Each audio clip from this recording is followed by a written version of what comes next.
Jerry Will Rice. Touchdown, Mississippi Valley. Jerry Rice. Willie Totten to Jerry Rice. It still rings loud 35 years after the two starred in a prolific offense known as the Satellite Express. That innovation started here in Itta-Bena. Welcome to Rice-Totten Stadium on the campus of Mississippi Valley State. Some of the greatest of all time come from these two programs, and now Jackson State and Mississippi Valley State look to restore the tradition in this in-state battle.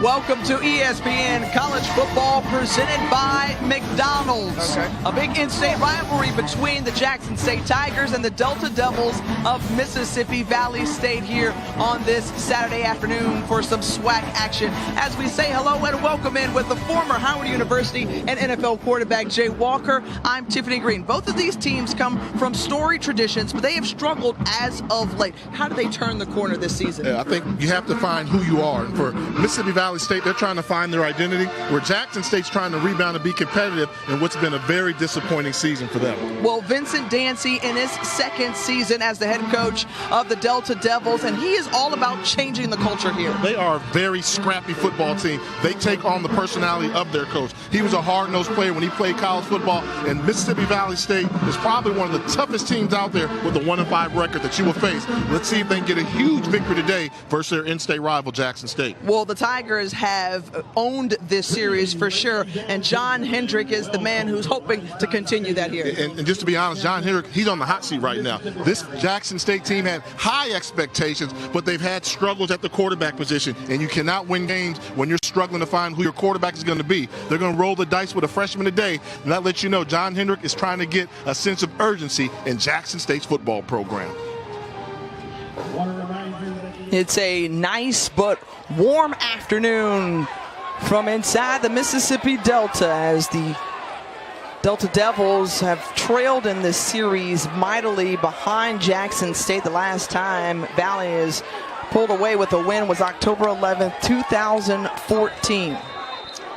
Many people down here in Mississippi say this is the year for Mississippi Valley State to beat Jackson State to get another victory in the win column, which they desperately need. Mississippi Valley State won the coin toss, deferred, so Jackson State will get the ball first.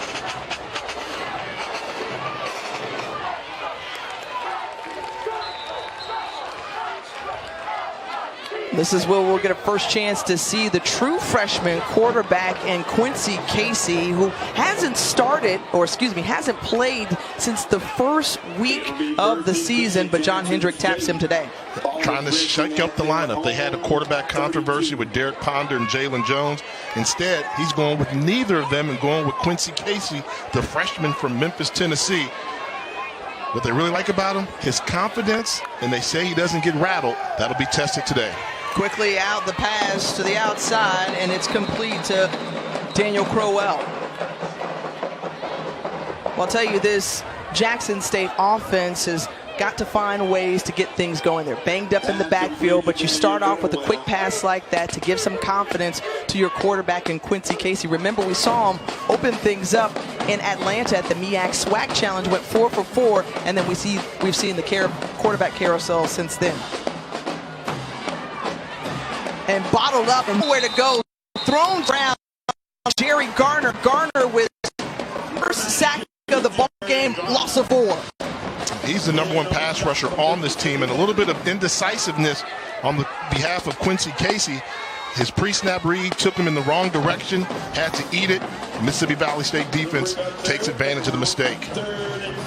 So Jerry Garner second in the SWAC, as we've seen a quarterback change just that quickly, as Derek Ponder now in on 3rd and 5, going for the deep ball, and it's incomplete to D.D. Bowie. In on the coverage was William Morgan, who's back after missing 3 weeks. And that was a huge play by William Morgan, the cornerback, their best defender in pass coverage there. Managed to get himself back into the play and get a pass breakup to prevent what would have been a huge play for Jackson State. So now the punting unit is on for Jackson State. Zach Gleaton, the sophomore out of Dade City, standing at the 21-yard line. Rugby style kick, and Jarius Clayton back to receive it, picks it off of one bounce, and he's quickly tackled. Noah Alex in on the stop. So Mississippi Valley State now will get a chance to see their quarterback and what they can do on offense, led by senior DeJarick Bryant. First thing you have to realize about Bryant, he likes to run the football. He's a runner first, thrower second. You see the size, 5 feet 9 inches. They have to get creative when he throws the football. He's very mobile. They'll have him moving around the pocket. If he can throw the ball decent, not great, decent, then they've got a chance of getting the victory. Man in motion, handoff on the first offensive play of the game for the Delta Devils, and that's Caleb Johnson.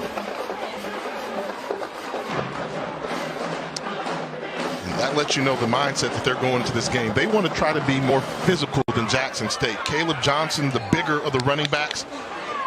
And one thing we saw when we talked about Mississippi Valley with their head coach, Vincent Dancy, he said, we're going after Jackson State. We're not going to sit there and take what they give us. We're going to go after them and attack. The handoff on to Clayton, and Clayton didn't pick up much. In fact, he went backward. Keontae Hampton right there. And Keontae Hampton, I'm impressed by this young man. A great linebacker for the Tigers. He's a baller. I mean, he's the guy that gets it done at that inside linebacker position, has tremendous speed. Every time we see him and we're covering a game, he's always tracking down some opposing running back. That lets you know he's got a high football IQ and some great physical skills. 3rd and 7 passing situation, and a wonderful catch there by Caleb Johnson. Johnson with the one hand, and he's still on his feet as he's wrestled to the ground, but a way to move the sticks, a 22-yard pickup.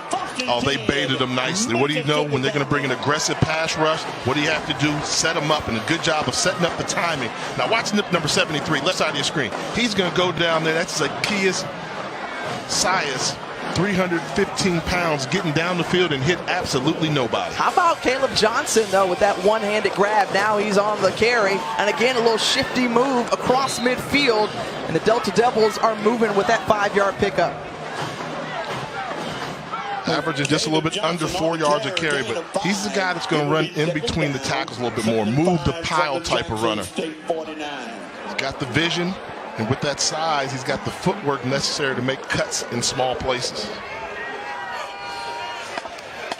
Once again, calling on Clayton. Clayton's there for the big reception, and so far, Derek Bryant is looking good from that quarterback position, Jay. He's attacking the secondary. They know that he's supposed to be the weak link, but he throws an absolute rope. Quick decision versus one high safety, attacked the seam. He got the look that he was.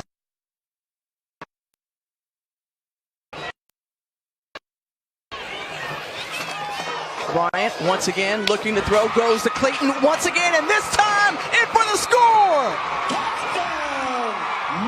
A 25-yard strike once again. Jarius Clayton, his favorite target on this drive, and the Delta Devils are on the board. They said they were going to attack, and they have come out and attacked this Jackson State defense. Good job with a little play action, and watch him thread the needle. And when you're a shorter quarterback, you have to find a throwing lane. He found a throwing lane in between the offensive and defensive line. Touchdown, Delta Devils. Great start. Hayden Schuster on for the extra point. And then some movement up front as flags come out.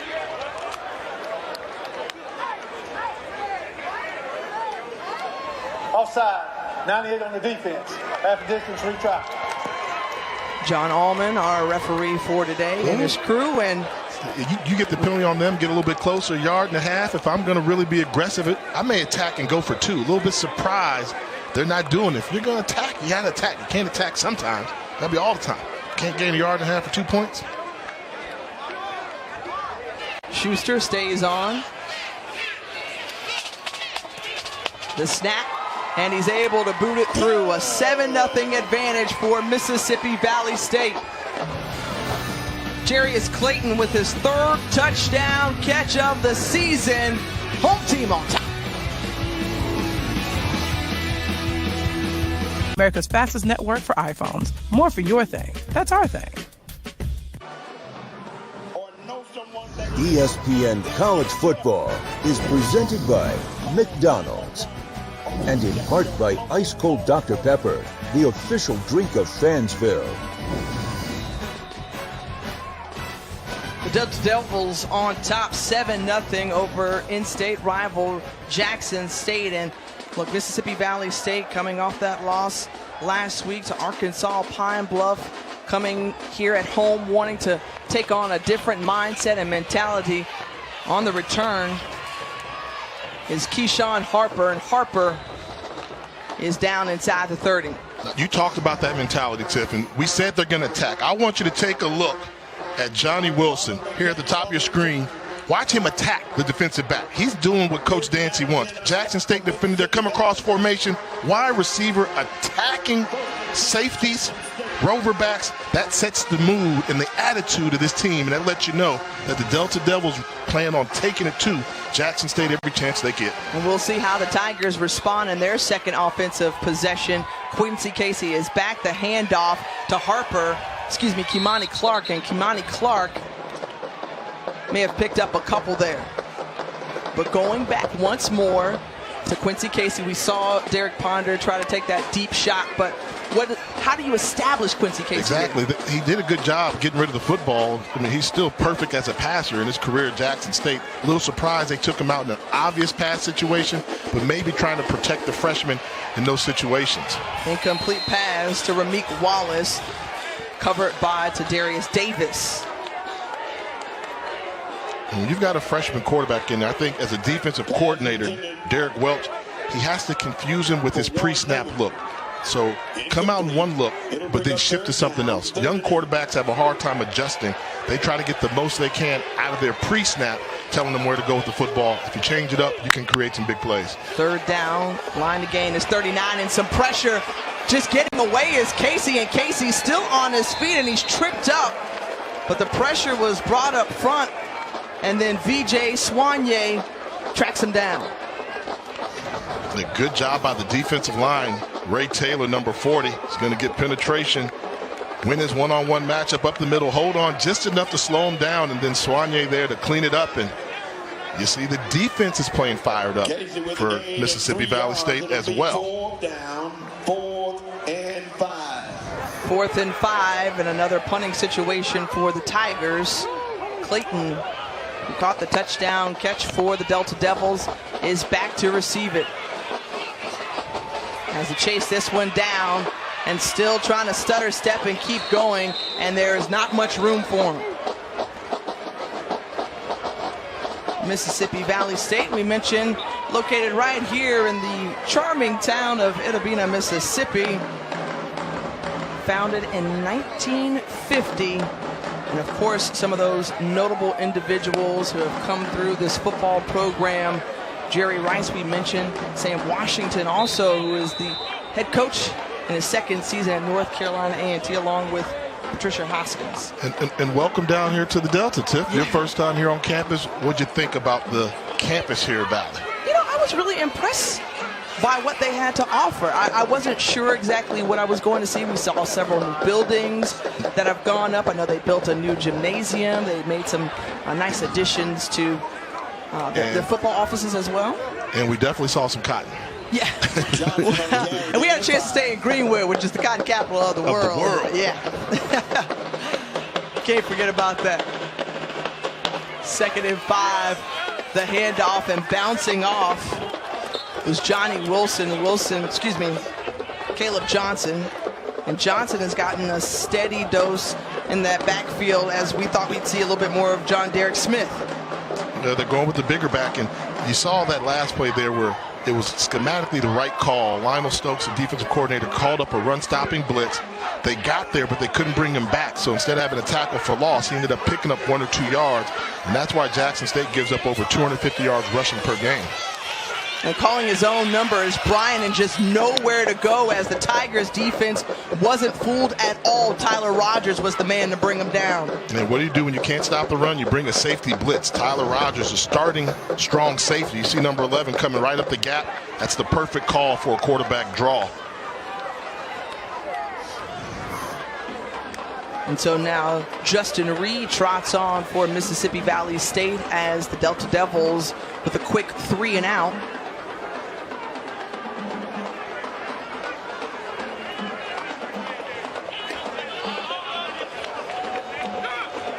Warren Newman back to receive it on the 30-yard line for the Tigers. Comes up to try to clear the way. And it's down at about the 32-yard line. We'll step aside really quickly and come back here to Mississippi. That because on Sundays, you know I got to talk to Mama. Then on This is your wake-up call, people. The new TrackPhone Wireless. Now you're in control.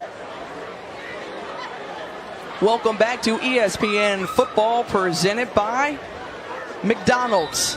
Jackson State trailing 7-0 on the road here. It'll be in Mississippi. 8:04 remaining in this first quarter.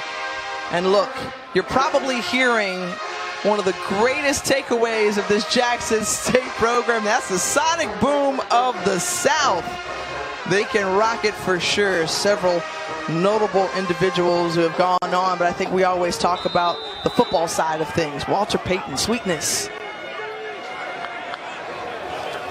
is one of 4 Hall of Famers. Quincy Casey out to the tight end, rather his wide receiver, Kenan Young.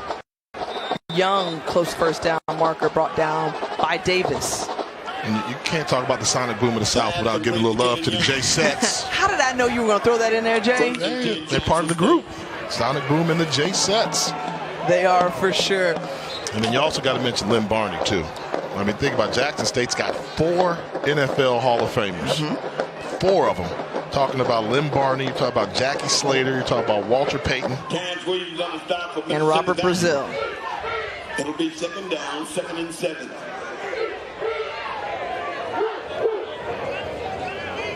Harper in the backfield, Newman in motion. The handoff to Harper, and Harper making a couple of guys miss. Good cuts back up the field. And brought down by Jonathan Jones right at midfield. Man, look at this jump cut that you're going to see from Keyshawn Harper. Change in one direction and watch him go in and hop out. Gave him a leg and then took it back. Good job of running by Harper. Once more, they go on the ground. They call number 22, and he was leveled right there by Tracy Tompkins. And what did the coaches say about Tracy Tompkins? Special guy. Special guy, impact player for that star linebacker position for Mississippi Valley State. Number 1 in green leads the SWAC in tackles, but right now, outside of that, Jackson State was moving the ball really well, good mix, but really keeping it on the ground. And you see what happens when you can get Tracy Tompkins in the secondary and follow him, and that's the key to their defense. They're going to put him in the best position to make a play defensively, and coaches couldn't say enough about the 5'9" senior from Miami, Florida, Carroll City High School. Representing Carroll City, the home of Peter Warwick. No, Santana Moss, excuse me. I remember seeing them. Quincy Casey calls his own number, and Casey tracked down and brought down. And something I notice about Valley is when they make tackles, they finish. They're going for the hard hit. They're not just bringing the ball carrier down.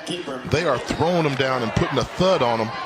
Like we used to say, they come with a little thump every time they come to make a play.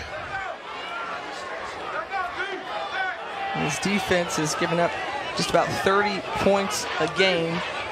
And right now, the Tigers continuing to move the ball well down the field, and they're doing it on the ground, but a penalty marker has come out. So we'll see what the call is, but it looks like it's in the area back at around the 45-yard line. Oh, 74 now. 10 out penalty. We take 3rd down. Holding against the Tigers, 5-10 yards. So Raheem Wilson, the guilty party. Yeah, you'll see him right here with the penetration coming, and it becomes kind of obvious. Got him hands there, and the quarterback takes off, and he's got him engaged, and the referee right there to make the call. That would have been a 23-yard pickup by Casey. Instead, they go back into their own territory. Tigers now with 3rd and 16. And just a miscommunication there between Casey and Dede Bowie, the intended target on the coverage, Keontae Daniels and Morgan. They're trying to get the ball to Dede Bowie. He's their playmaker. With all that cushion, I think the freshman quarterback wanted to take advantage of it. But Dede Bowie was playing for the stakes, trying to get further down the field. And as you mentioned, miscommunication, but think about it. Miscommunication on that play. Previous play had a holding play on a big, that negates a big run. That's why they're a 1-5 football team. And the numbers show up when you make mistakes like that, you're not going to win many football games. And that was one of the areas that John Hendrick talked to us about. Just too many errors, too many mistakes. Those things you got to clean up. And as Jerry is Clayton now deep into his own territory, going the wrong way, penalty marker is out, and he's tackled inside the 10. Demetric Vance was right there, so we'll see what the call is. A 40-yard punt, negative return for Clayton.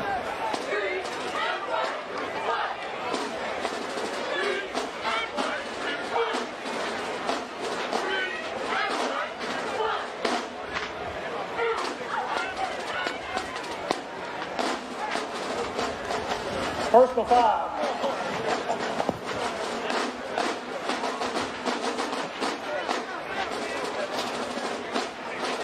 I wonder if one of them, normally you're thinking a block in the back or a hole, but maybe some extracurricular activities. Personal foul. Blindside block. Number 44 on the kicking team. The 15-yard penalty. First down. The TV time.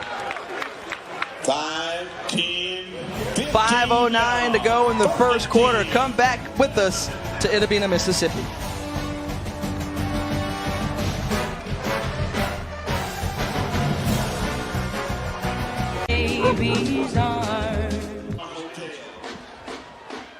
Welcome back. Well, John Allman is still getting some clarification from the replay booth as the penalty on the field was called against Jackson State for a blindside block, but when we take another look at it, we may see something otherwise. Yeah, this is Mississippi Valley. You see, coming on your screen, number 44, Adam Hamilton right there, just wipes out Khalil Arrington, and they were looking now to see if he should be ejected.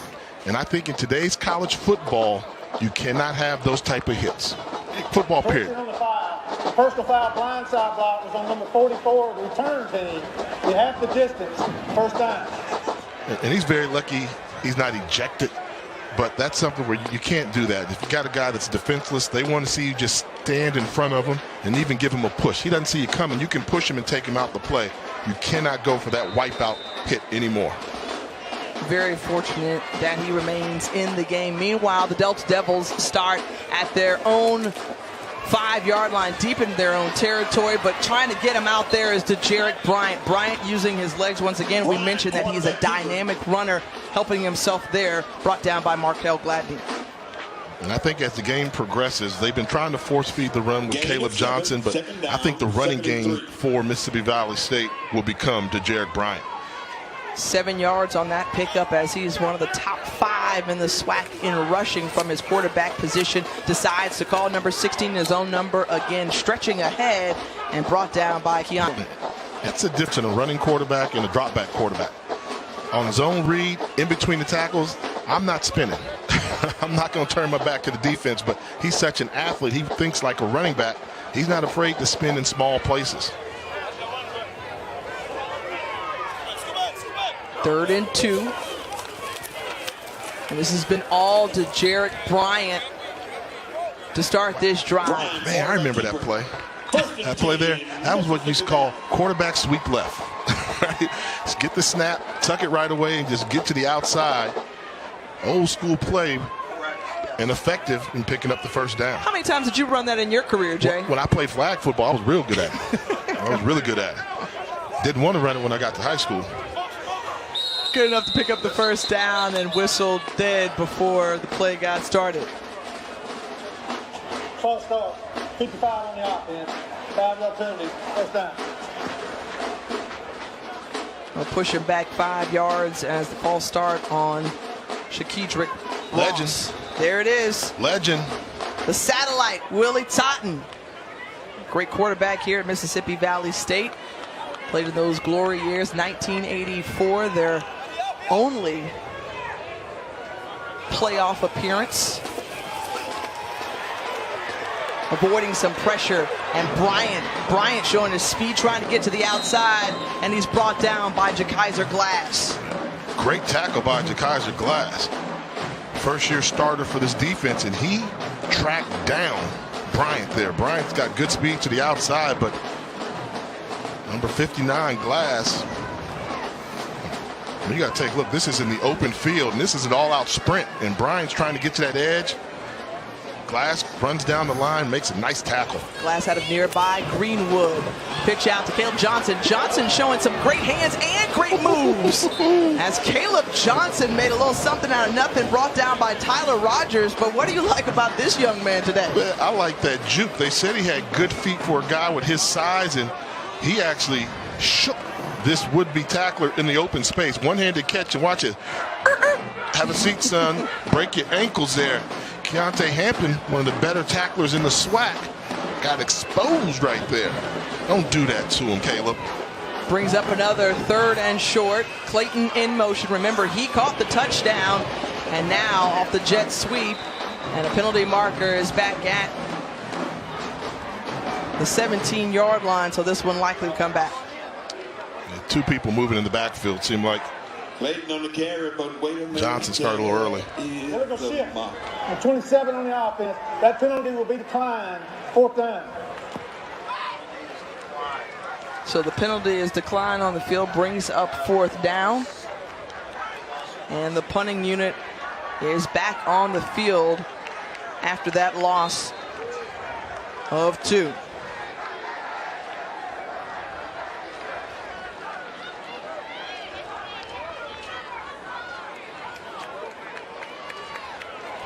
So the Tigers defense holds.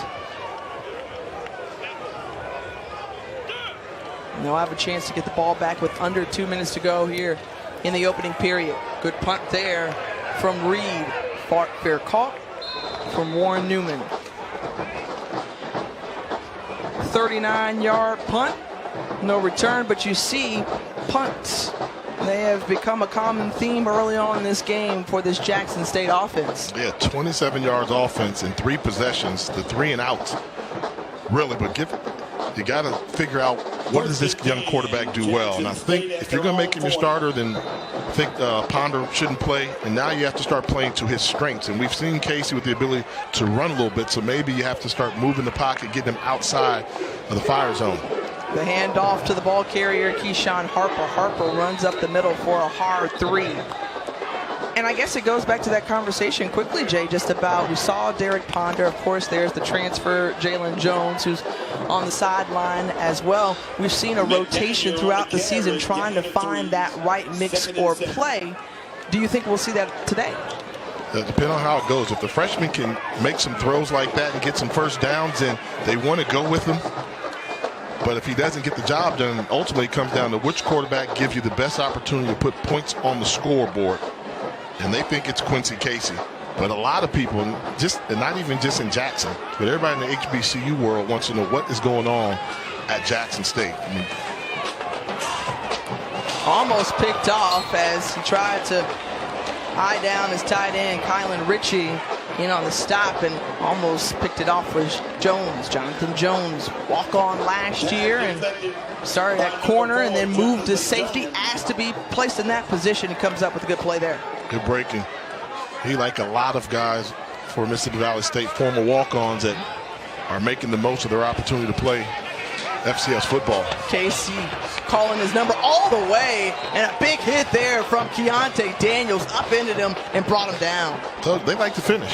I told you, when they're going to make a tackle, they bring a little thump to the party. And Keontae Daniels, the strong safety, comes up, and watch how he finishes it. Form tackle, down.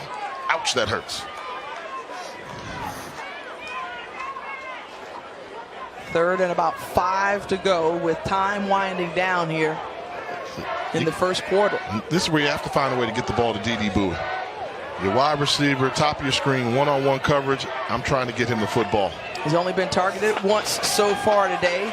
Casey surveying the field, sees some pressure, able to avoid it. Can't get away, though, from Romalis Carey. And Carey with a big sack. Feed me, says the big man.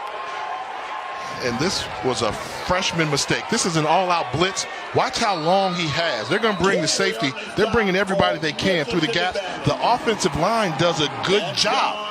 They protect it against a blitz, but he gets nervous.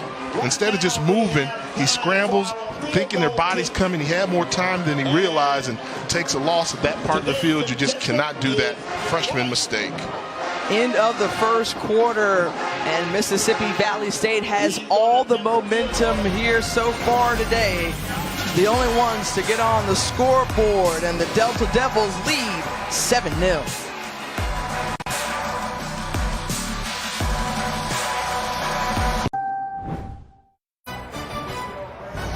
ESPN College Football, brought to you by Haggerty, for people who love cars. Jerry Rice, they like to call him World around here. You see him emotional after his last game, but he's been enshrined for sure. Rice-Totten Stadium, his name is bared right here. Renamed Magnolia Stadium for Rice-Totten Stadium, and that's a connection that has been so key for this Delta Devils program. And a block punt there from the Delta Devils coming in. Picked up by Marcus Kidd. And wow, the Delta Devils have come to play today. Special team with the ambush on the punter. Several green jerseys with an opportunity to block this punt. And you can tell they're just bringing that energy level here to the stadium. They go with the traditional kick. Look at all the green jerseys. That is a poor job of special teams by the entire unit for Jackson State to allow that many green jerseys to get around the football. Jackson State fortunate that ball was not picked up for scoop and score, block and score. Again, Marcus Kidd coming up with the big play and then going for it all on the outside, trying to reward him. And they say it's good. Touchdown, Mississippi Valley State.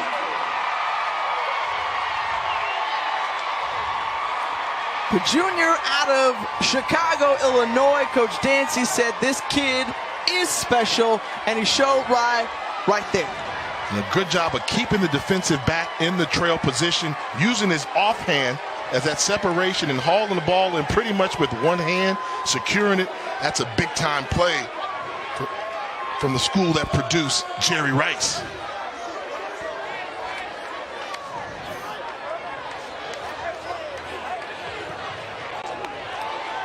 The point after attempt just goes through. 14-44. So Marcus Kidd coming through. They bring the house, get the block, and then what do? You got a turnover? Let's make some points out of it. 14-0 Delta Devils.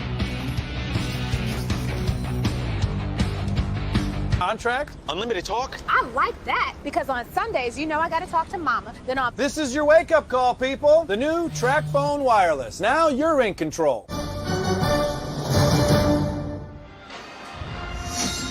Shout out to Vincent Dancy and the Mississippi Valley State Delta Devils. They're on top 14-0, and this is a big game for Coach Dancy, given the fact that not only was he an assistant coach, but he also played for the Tigers in the early 2000s. Yeah, and some very successful teams under Rick Comedy, who was the head coach for Jackson State, played in a couple SWAC championships. And, you know, when you just talk to him, you can tell, they always talk about changing the culture. You can tell this team is starting to take on his personality. I mean, first game of the season, almost knocked off Tennessee State, which would have been a huge upset. Then they come back and they play Bethune-Cookman. It was a really good squad, tough.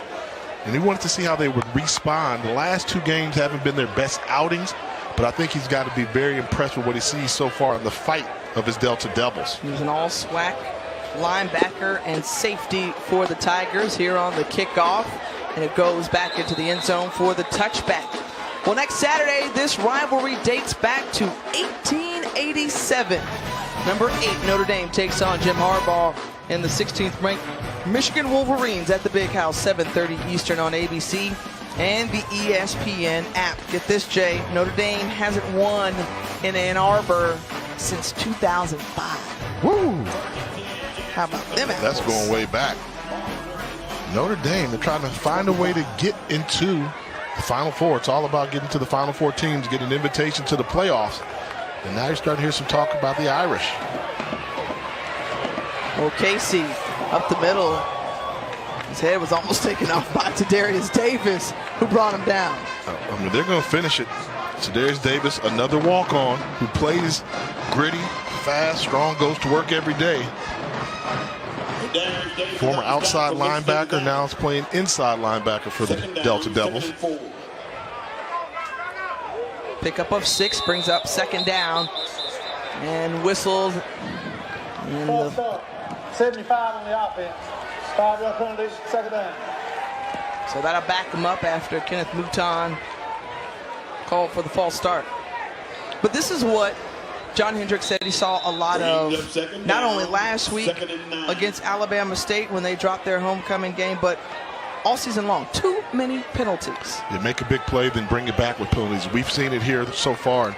You get a nice quarterback run, and then you negate that by jumping off sides.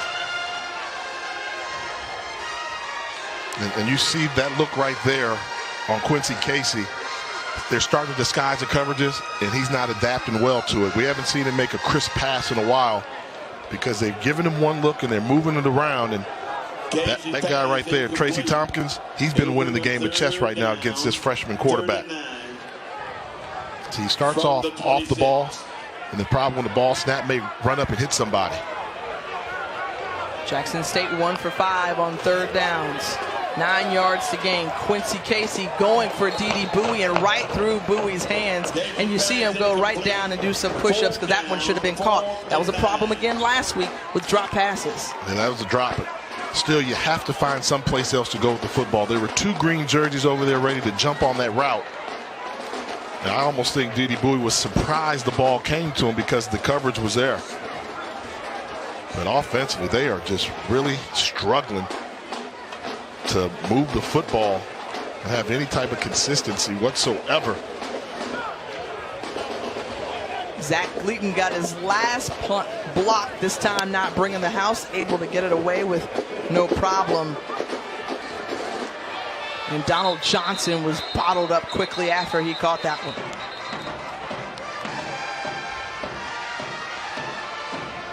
But let's go back to Mississippi Valley State and the fact that, you know, they're just continuously bringing pressure in all phases of the game. They sense it. What's their record against Jackson State? How many victories do they have? 57, 6, and 2. So they're like, we've got an opportunity. We got a team that's on the ropes. They're coming in our house here. They want this. Right now, it seems like they want this game a little bit more than Jackson State. We talked about Jackson State's struggles this season, not meeting their expectations. Well, for Mississippi Valley State, this would be one of those notches on their belt if they can hold on and get a victory today. And John Derek Smith getting his first carry of the ball game out to midfield. A guy who just does it all, does it the right way. And again, one of those walk-ons that earned a scholarship and earned everything he's got from the coach's perspective. And he's what you really like to find, a local kid that can walk on. He's from this area, from Greenwood, walked on, and pretty good football player. Nice cut on that run. Solid run there, just a yard short of the first down marker for John Derek Smith. He came out of high school, had the opportunity to play at Mississippi Delta Community College, then decided to shift course, come on over to Mississippi Valley State. And both sides are really pleased with the pickup. Bryant still on his feet and moving. To Jarek Bryant, you see just what he can do, but it was Devin Gray who led the way with a great block. Yeah, absolutely. When the quarterback can bounce outside, pick up that much yardage, the wide receivers are doing their job. And take a look at number 5, Gray, top of your screen. This matchup here, mano y mano. Who wants it more? As we run it, you're going to see him set it up. Who wants it more? I'm going to win that battle. You're not going to hit my quarterback. I'm going to drive him on. That's that effort that Coach Dancy has these boys playing with. And going for it, laying out, was Johnny Wilson, and Wilson was covered by Deshaun Baker. He was blanketed all over. Brings up second down. Bryant's pass incomplete. And Wilson trying to readjust to the football. Ball was thrown more in line with the defensive back there. And this is where you want to kind of underthrow that ball. You've got a 6'4", 5-inch wide receiver. Underthrow it, let him jump up and make a play. Bryant going again, this time up the seam to Clayton. And Clayton, who was wide open, they missed it, and a penalty marker is on the field back near the line of scrimmage. Oh, 78 on the offense. 10-yard penalty. Second down. So they'll replay second down after the penalty. And the penalty's on James Lofton, the left tackle. One of the overachievers, they call this offensive line. The overachievers, and just a sophomore, but he started every single game in his career here at Mississippi Valley State.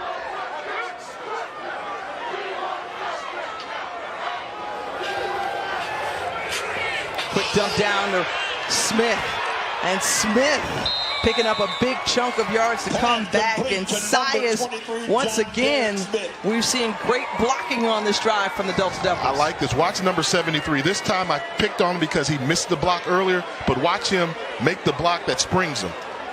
Keep your head on a swivel, Keontae Hampton. Zacchaeus Sias with a nice block to spring his running back for the big game. 2 to gain. And Bryant is held up, but it's good enough for a first down. Keep the chains moving. And you're starting to see the overachievers. We're talking about the offensive line for Mississippi Valley starting to push Jackson State around a little bit in the trenches, a little bit of a surprise.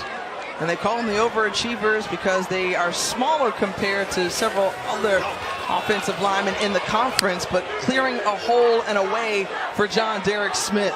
Give us the 23, John Derek They Smith. just keep it going, just lean forward, push them around.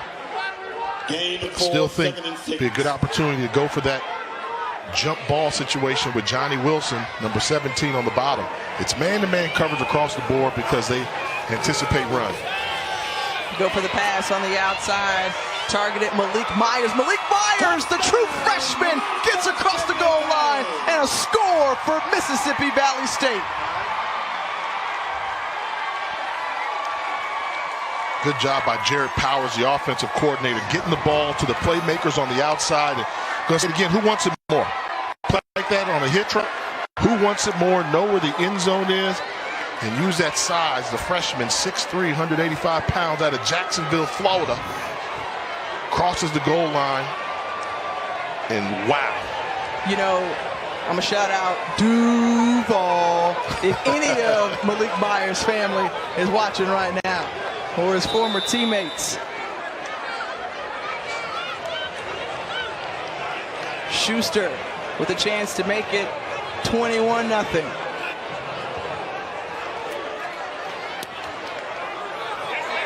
It's going their way.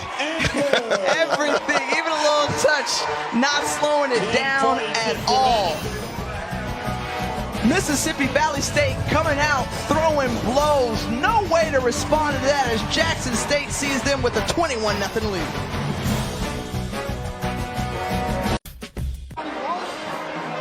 Vincent Dancy talked about changing the culture. Well, you're up 21-0 over your alma mater, Jackson State. That's one way to do it. A win here today would be huge, as the last 2 drives, they've gone 74 yards on 9 plays. Both resulted in a TD. And they've been inspiring, and I think this is where you use a guy like Willie Totten on your staff, because think about it. How often has Mississippi Valley State been in this position? Up by 21 in a big game. So they've just got to believe in themselves, and it was a good job by the coaching staff during the break to continue to talk to the guys. Keep going, keep pressing, don't let your foot off the gas, which could be a huge victory and the biggest one in Coach Dancy's career, but there's a lot of football left to be played.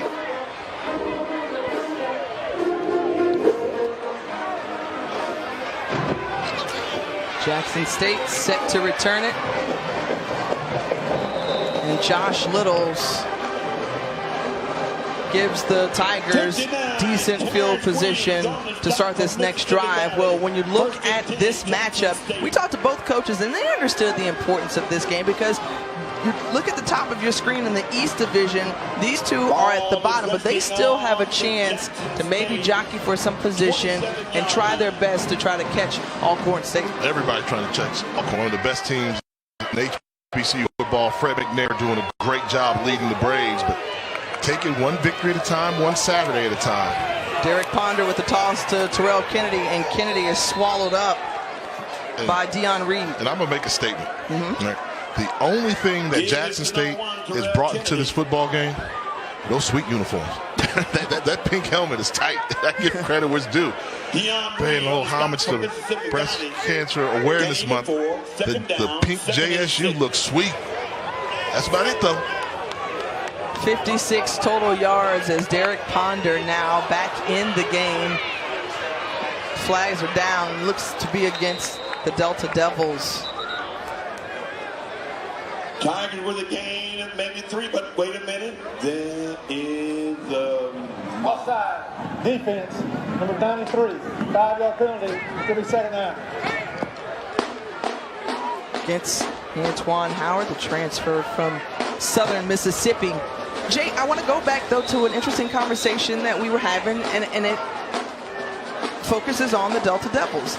You take a program that hasn't had a winning season since 2006. They had back-to-back seasons of 6-5 under Willie Totten. He was the head coach at the time. Now he comes out of retirement to come back to help this program. You talked about what it would mean for a win like this. Well, how about a big breakaway run from Kamani Clark? And Kamani Clark, just like that, with a chance to turn the tide for the Tigers with a big run. And that's what you need. The freshman, he doesn't care about this rivalry. This is his first time seeing it, giving you the effort that you need. Good job getting him in the football game, gets the ball in open space, secures the football. Maybe that's the spark that the Tigers needed. 43 yards, and they hand it once more to the true freshman, Kimani Clark, and Clark is brought down by Jonathan Jones, but you see just how quick and elusive this back can be. Yeah, great job by the pulling guard, and he sets it up nicely. Well, the Tigers making their first trip to the red zone of the ball game. This time, it's Keyshawn Harper, and Harper trying to go to that right side, and inside the 5-yard line, once more, Jones on the tackle. And they're starting to run the football a little bit, attacking the outside, not really trying to run between the tackles. They're doing off-tackle runs. From the 4. Great job by Clark, and then Keyshawn Harper coming in trying to punch it in. Tigers on the prowl. Best drive of the ball game for Jackson State, 2nd and goal. And Ponder hands it off once again. It's Harper, and Harper, ball is on the ground. And the Delta Devils say that they have it. We'll see what the call is. This would be huge, but it stays with Jackson State as Harper coughed that one up. That would have been a huge play defensively. Wonder if he was trying to stretch the ball into the end zone. I thought he might have gotten into the end zone with the forward lean. Oh no, he lost the ball. He lost it and took a very fortunate bounce and missed opportunity. That ball's being hit by several green jerseys and white jerseys. 3rd and goal from the 1. And I changed running back. If I had a running back that let the ball on the turf, he can't run it for me again down in the red zone. Instead, they hand it right back and just stood up by the defense from the Delta Devils. A loss of 2, and Tracy Tompkins was one of the first ones there. When you're talking short yardage and goal line situation, I've said it earlier in this game, it all comes down to who wants it more. Standing up your running back. Getting them in space, defensive linemen getting low. Impressive effort by this Delta Devil defense. Although they've The bend but break. Keep everything in front of you. It's not over till they cross the goal line, and they're just one play away from making a tremendous goal line stand. And if you're John Hendrick, what do you do in the situation? 4th and goal, you want to get points on the board. Do you go for it, or do you settle for 3? No. This is, you're down 21 zip. You're in chase position. If you don't get it, you still have your team pinned back. They'd have to go 97 yards. I think it's the play selection. This is where you go to your offensive coordinator, Ron Dickerson. I need your best play. Don't give me what you think will work, what will work. And you have to think they're going to try and do play action and maybe call a run for Derek Ponder. Surprise him a little bit. On the 3-yard line, 4th and goal. Jackson State is 4 for 10 this season on 4th downs. Ponder with the pitch out. They give it to Clark, and he's stopped. The defense from Keontae Daniels and the Delta Devils, man, oh man, they came ready to play today. Long time since they've had this level of excitement here in Itta, Mississippi.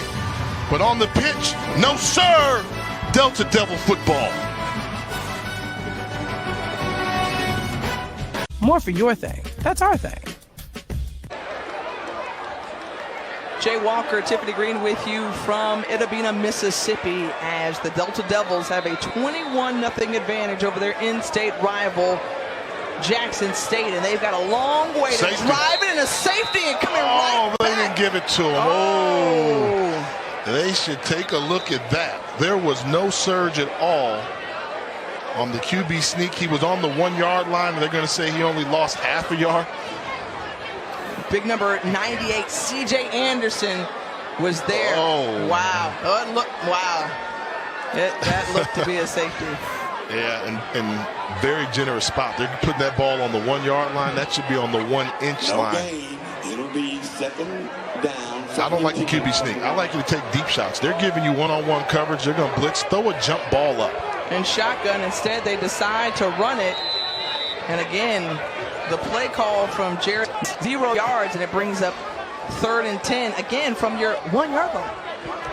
Yeah, this is a little bit conservative play call, and I understand the concept. You want to just give yourself some breathing room in case you have to punt. But they are selling out against the run. You've got some big, tall, wide receivers. I'd get them the football. 2 handoffs, no yards. And on 3rd down, we'll see what Derek Bryant does. He decides to throw it, gets a little breathing room to the 10-yard line. But a penalty marker is out. You're going to see him find the throwing lane. We talked about the size. He's got to find windows to deliver the football, and nicely thrown ball. Sticking that slant route in there. Almost picked up a 1st down. Offside.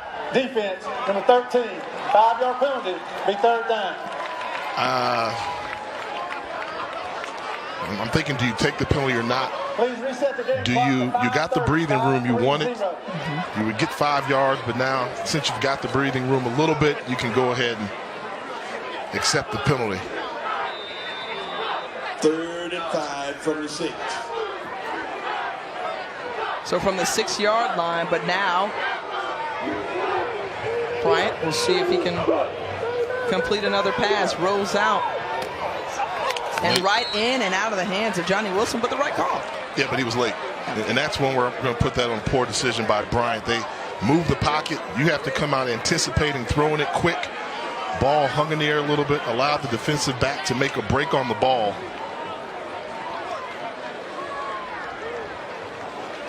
And that's where you see Coach Todd can get it out quicker. We know that. Half, roll, stop, pull up. But I think they're just glad to have some real estate and they can punt the football away.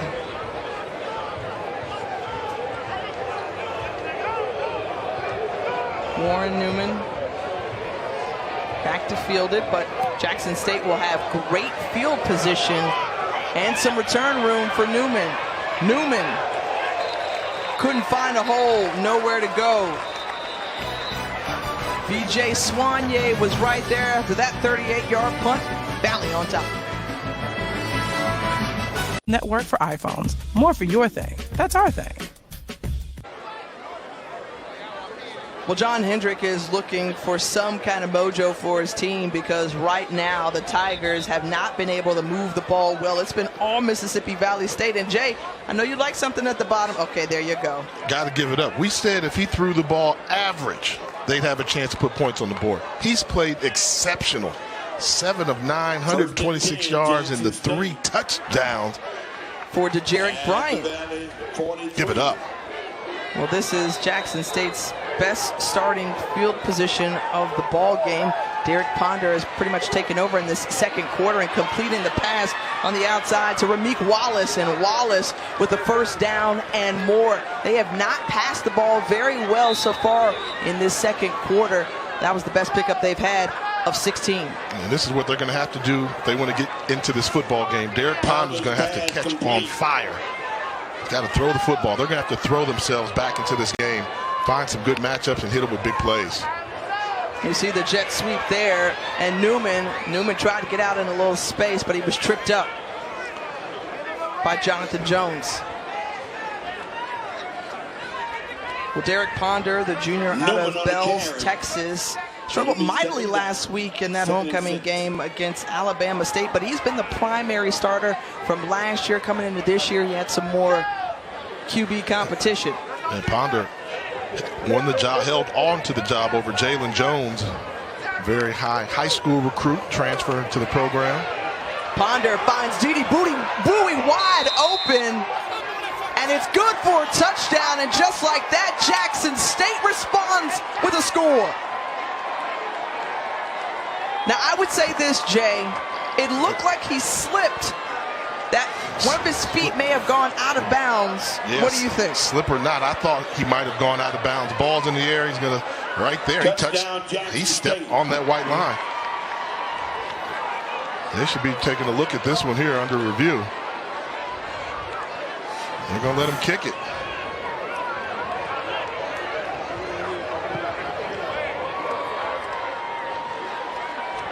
Jackson State now trailing by 14 after up and good. The pitch and catch from Derek Ponder to Didi Bowie. Mississippi Valley 21. Bowie with his third score of the season, but more importantly, Jackson State gets on the board. Yeah, maybe their luck is changing because Bowie is going to slide and he takes that step. And the step prior to that one, we don't have a good look at it from those two angles there, but I think this was a look here where it seemed like right there would have been his foot on the line, but side judge standing right there. Yep. So that being said, hey, that's a no call. And we said Didi Bowie is that guy that they need to get the football to, and a good job by Derek Ponder coming in and giving him a much needed spark with a touchdown strike. Bowie, Mr. Football in Mississippi in 3A when he came out of high school. And now Valley set to return as Adrian Salazar lines up on the kickoff.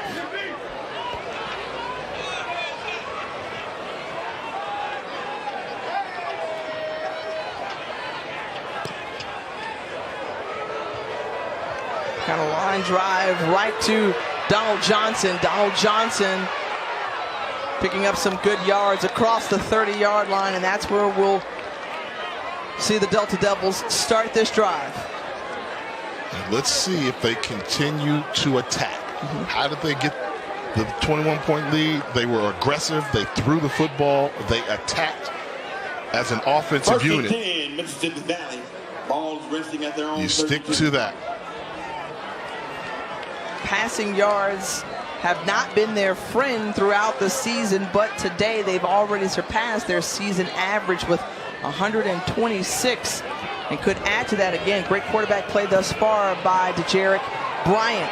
Meanwhile, getting to the outside is Caleb Johnson, and Johnson, you saw him kind of kick another gear when he got along the sideline, pushed out by Jayshawn Baker.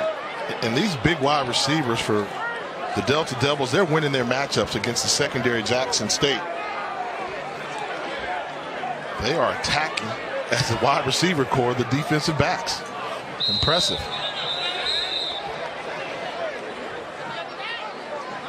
And then 1 and 5 shows up. Snap infraction, 55 on the offense. 5-yard penalty, be first down.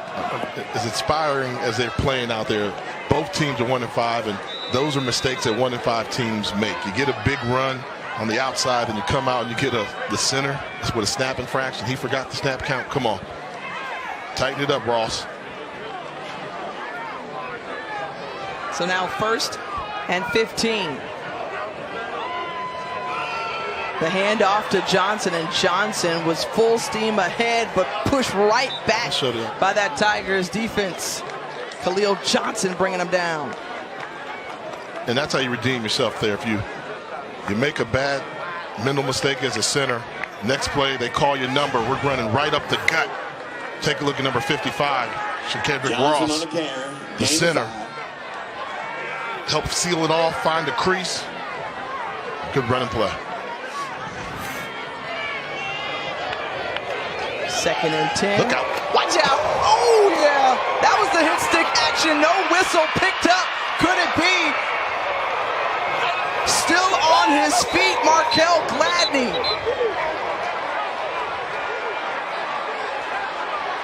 And a huge play by the Tigers defense. This is a lookout throw right here. They're getting the ball to Jarius Clayton.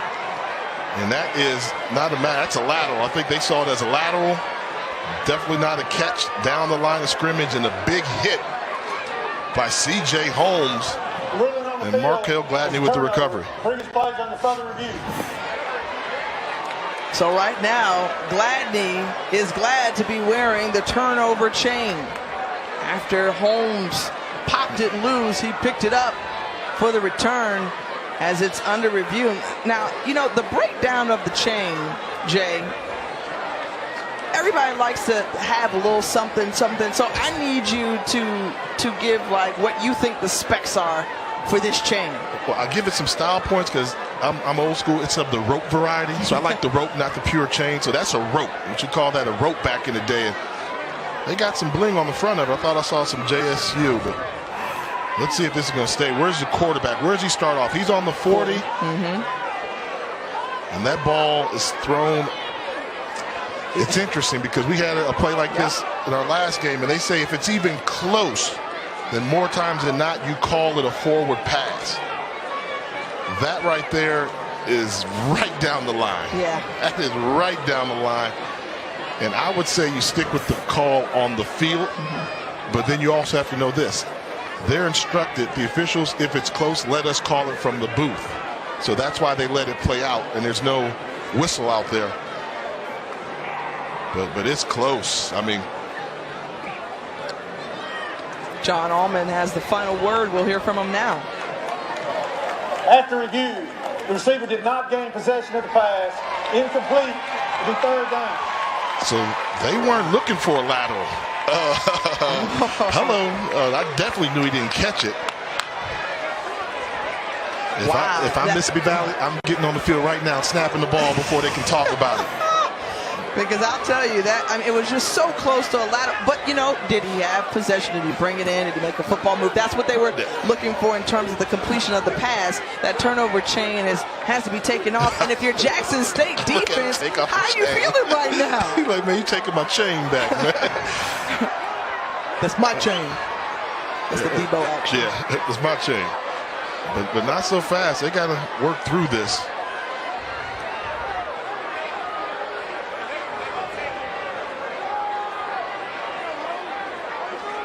Again, though, the range of emotions for both sides. Like, how are you feeling right now if you're C.J. Holmes, Markel Gladney, and this Tigers defense? And they started to get some momentum, big hit, which was inspiring them. And this was a Jackson State that we thought would show up here. Please reset the game clock to 2:32. 2 minutes and 32 seconds.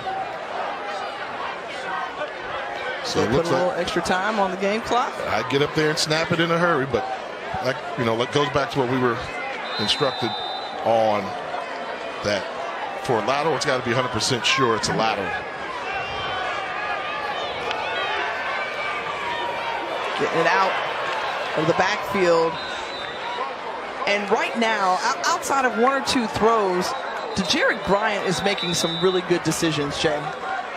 And they're helping him out in the passing game. He's had success with the screens, and they've simplified. He does a little screen, or he does the throw to the outside portion or the slant routes. But they really simplified the playbook and allowed their athletes to just prove that they're better than the defensive secondary from Jackson State University. And overall, and I think you touched on it earlier, as an injured Jackson State player is down, but for the season, you've seen a strong start for this group, and you talked to Vincent Dancy during media days, SWAC media days, and he gave you some indication of what you would see from the Delta Devils this season. Has the team kind of delivered or lived up to what he said? I think so. They're probably they probably exceeded expectations, to be honest. I mean, we talked about it earlier, how they've had some football games that they could have won earlier. So the 1-5 record is not indicative of the effort and what they're doing down here in Itabena. And I think now the challenge becomes, you've proven you can play with some of these teams, the better teams. Can you beat them? Can you finish off the deal? And he said that's the next challenge that he has to face in terms of winning football games. He doesn't like just being competitive, but I think realistically you have to start somewhere, and you have to have a team out there that believes they can play with anybody. And I think the Delta Devils are starting to believe that. And what's also interesting and yet challenging at the same time is the fact that, you know, about an hour and a half separates these two teams and these two schools. I'm just getting word that that injured player on the field is still down, and so we will step aside quickly here from Itabena. More for your thing. That's our thing. Jamani Crane going into the 10th, the injured player that was down for the Tigers, but good to see him up and walking. The sophomore out of Puckett, Mississippi.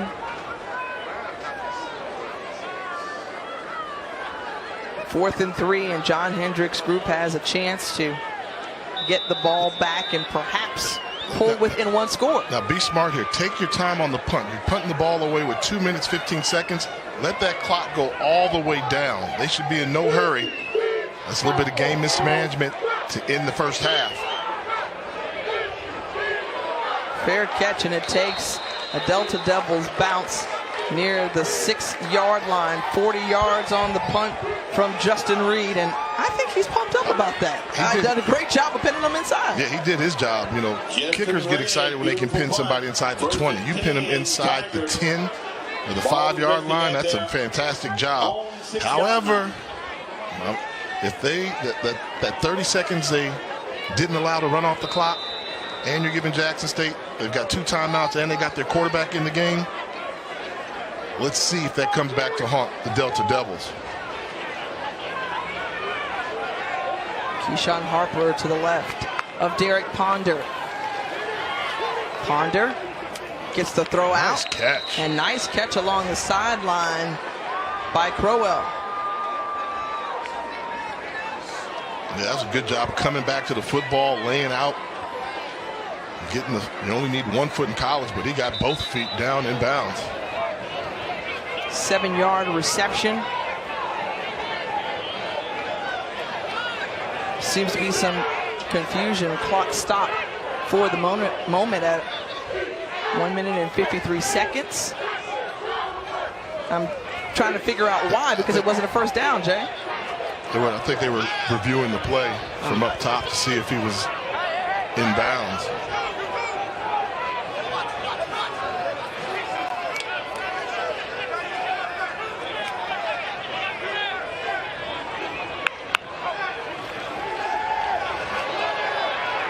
Ponder going for it, and a dangerous throw there to Warren Newman, who was the intended target. Jonathan Jones was coming over to try to get it. Yeah, big play by Jones, another former walk-on, but makes a nice break on the ball. Actually baited Ponder into throwing that corner route, put a little bit more air on it than he should have. Third down, 3rd and 2. And what do you call here? You got 3 yards to pick up, and you don't want to hand the ball back over to Valley. Call a safe play with a completion with the clock run a little bit, but find your one-on-one matchup, and they've got an opportunity. Here comes the blitz. Coming off the outside is Tracy Tompkins. Couldn't bring him down. Ponder still on his feet and able to get it away to Dede Bowie. What a play. Wow. How about the pocket presence there of Derek Ponder, feeling the pressure from his backside, able to stay on his feet and get the ball away. One of the few times that Tracy Tompkins has made a bad play. They called the blitz coming from the slot, and he missed them. They dialed it up perfectly. That's what you wanted. I mean, the pressure gets there. When you're going to blitz, the key is getting to the quarterback. You got to get him down. Tompkins, clean shot. Ponder senses it late, has the wherewithal to keep his head up and make the completion to Dede Bowie. Little things like that can change your fortunes in a football game. That was the effort that we thought we would see from Jackson State coming into this football game, and now we're starting to see them match the intensity level of Mississippi Valley. So after that first down, Mississippi Valley State called the timeout. Now we'll see what Jackson State comes out with. The Tigers with 1:23 to go, just more than 80 yards to get into the end zone.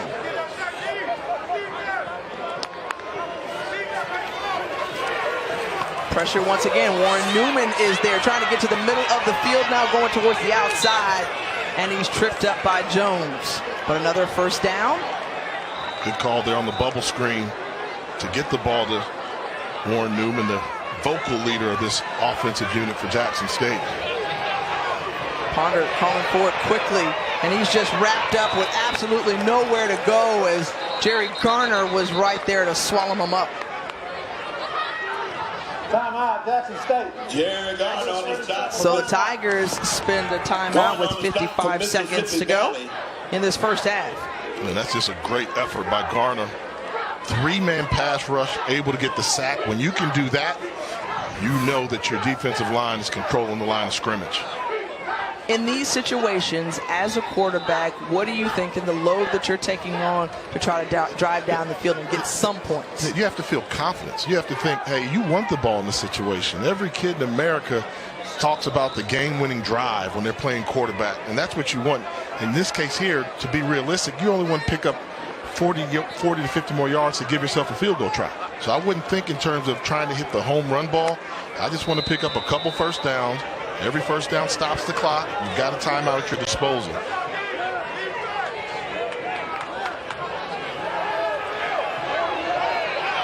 Ponder with time and gets it right there to Newman. But you got to get up there. Yep. This is where you have to be the quarterback. Hustle your team up to the line of scrimmage and get that ball snapped.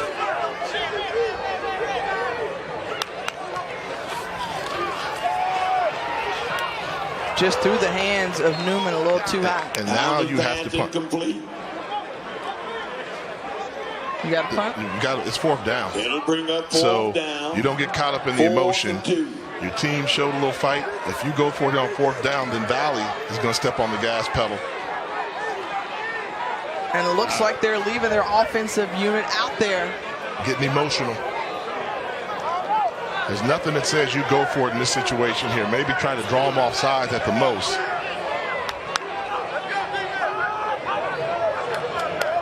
And that's what it looks like they may be doing.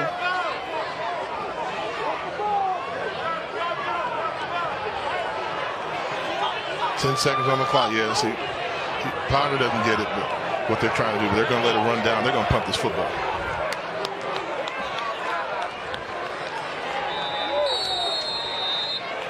So the Tigers will spend another timeout, but if you're just joining us, it was all Mississippi Valley State. In that first quarter, they jumped on the board. Jarius Clayton able to get into the end zone with a 25-yard touchdown score. Then Marcus Kidd coming right back. And now Jackson State could see Valley once more.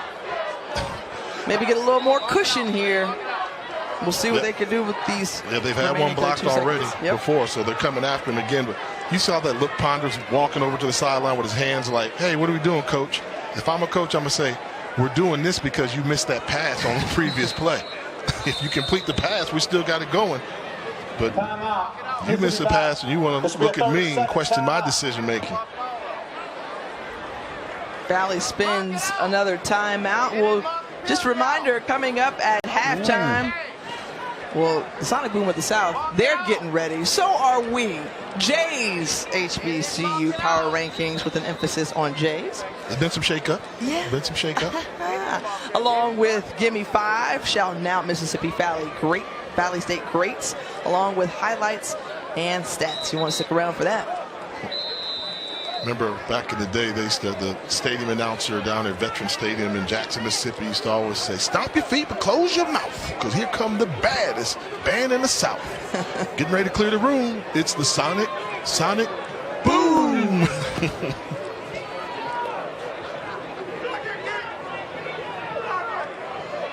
After television, Jay, you might be able Ain't gonna to do so.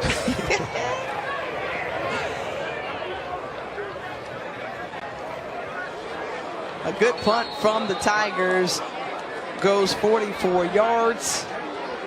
And with 19 seconds to go and a 14-point lead for Mississippi Valley State, might be content to go into the locker room holding tight to that.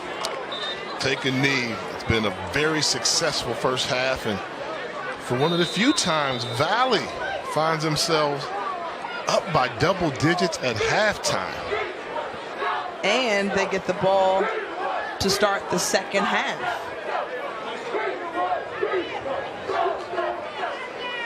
The key for Valley is going to be, can they come out in the second half with the same intensity, aggressiveness that they started this football game with, because we saw Jackson State clearly started to ramp up their intensity level late in the second quarter. To Jarek Bryan, who did a good job managing this club in the first half, has 3 touchdown scores, and that's how the Delta Devils got on the board. Not only that, it's been since 2014, since Mississippi Valley State is able to topple Jackson State, and they have the lead going into the locker room. Work for iPhones. More for your thing. That's our thing. Back here at halftime in Itta, Mississippi, it's the Sonic Boom of the South marching on to the field.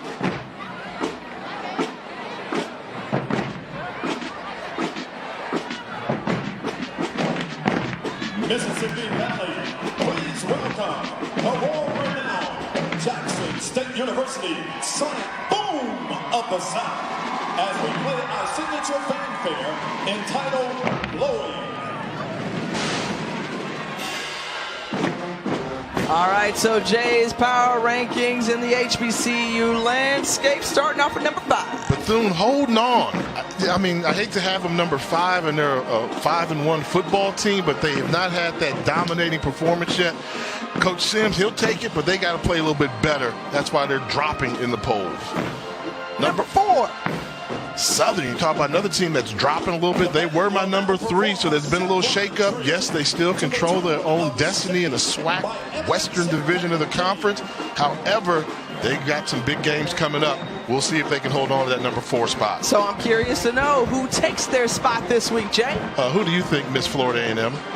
It's the Rattlers from Florida A&M. You go ahead and smile, Tiffany. Your alma mater, Willie Simmons, has made us a believer in the Millennium Part 2 impressive victory over South Carolina State and Southern.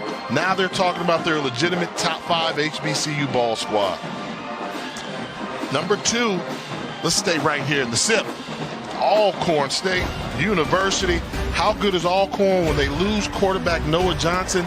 Felix Harper, their backup quarterback, has been named SWAC Offensive Player of the Week in some form or fashion for 3 consecutive weeks. Quite simply, the Braves are loaded on offense and defense, the pride in the class of the SWAC. And number 1, I think that's a no-brainer, right? They've been there. No one's knocking them off or hasn't yet. Hey, the Aggies are hot. They're hot off the field. They're hot on the field. And the reason for their success on the field is playmaker Elijah Bell and the senior campaign's done a fantastic job. Their running game is non-existent because teams can't run the football on them. And I think their running back, Jermaine Martin, is the key. I mean, this guy's coming, taking this offense to another level with his ability to have home run hitting ability from the running back position. The Aggies are loaded for Coach Sam Washington. And sitting on the bubble. South Carolina State, tough loss last week. You got to drop them off the top 5 because they got beat by Florida A&M. But look out, Buddy Pugh's squad could very easily play themselves back into the top 5. If you want to hear more or give your thoughts at BLK College Live, Jay, I think a lot of people going to come after you. I don't know. Maybe, maybe not. It's Jay's Power Rankings. We'll be back with more. Pro on AT&T, America's fastest network for iPhones. More for your thing. That's our thing.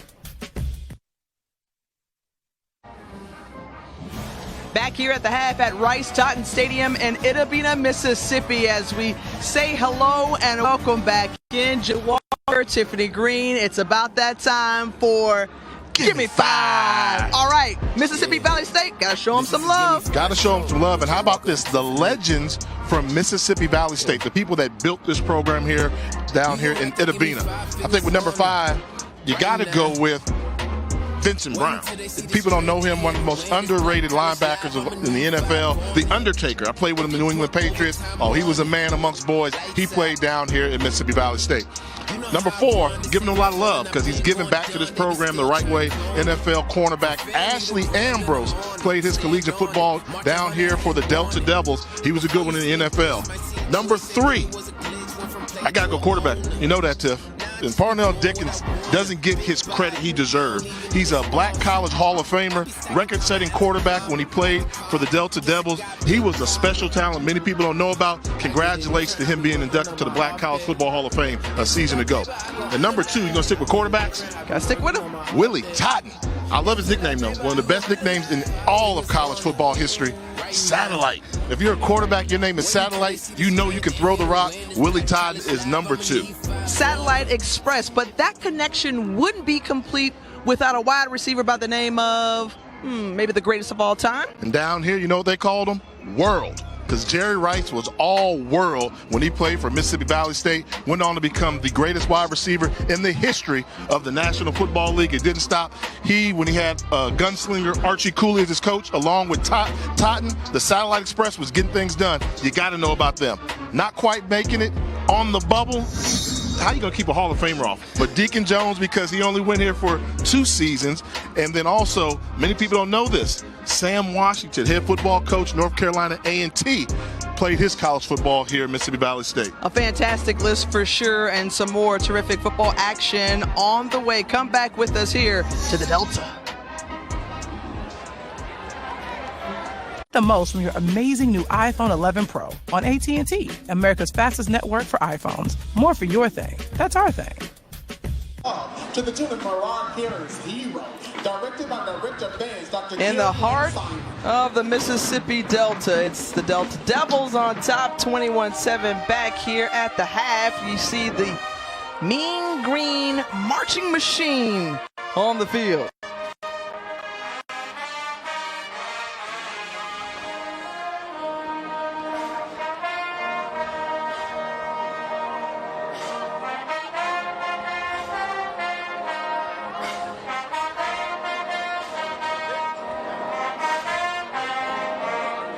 Mississippi Valley State played inspired football in that first half in this all-important SWAC East game for these 2 groups. And you go back to the second quarter, we'll pick it up here. You talk about intensity level. Well, special teams personifies a team's attitude going into the game. They came up with a huge block punt, gave the offense fantastic field position, and then good job by DeJarek Bryant, put some air underneath the rock, allowing Marcus Kidd to come up with a touchdown grab to get things going early. And they didn't stop there. The wide receivers really outplayed the secondary of Jackson State. They were the guys that got it done. Their effort really sparked Mississippi Valley State. But the Tigers would come right back and try to answer. Oh, no, because of the defense. And that just kept up with the intensity. That defense got this whole crowd excited with that goal line stand there and really had them going. But fortunately for Jackson State, Derek Ponder came off the bench and delivered a touchdown strike to make it a 21-7 game. Taking a look at the first half stats, it was a slow start for Jackson State, but like you said, Jay, they started to pick things up in that second quarter. And that's why some people say stats don't really matter in some games at all, because the first half numbers are pretty even. You would think, oh, it's a close game, but no, this has been a dominating performance by Mississippi Valley State in the first half, and Jackson State lucky to be down just 14. And I guess my question is, what do the Tigers do at quarterback? They continue to have a revolving door. We've seen so much. We'll see if we can get that answer when we come back here to Itabena.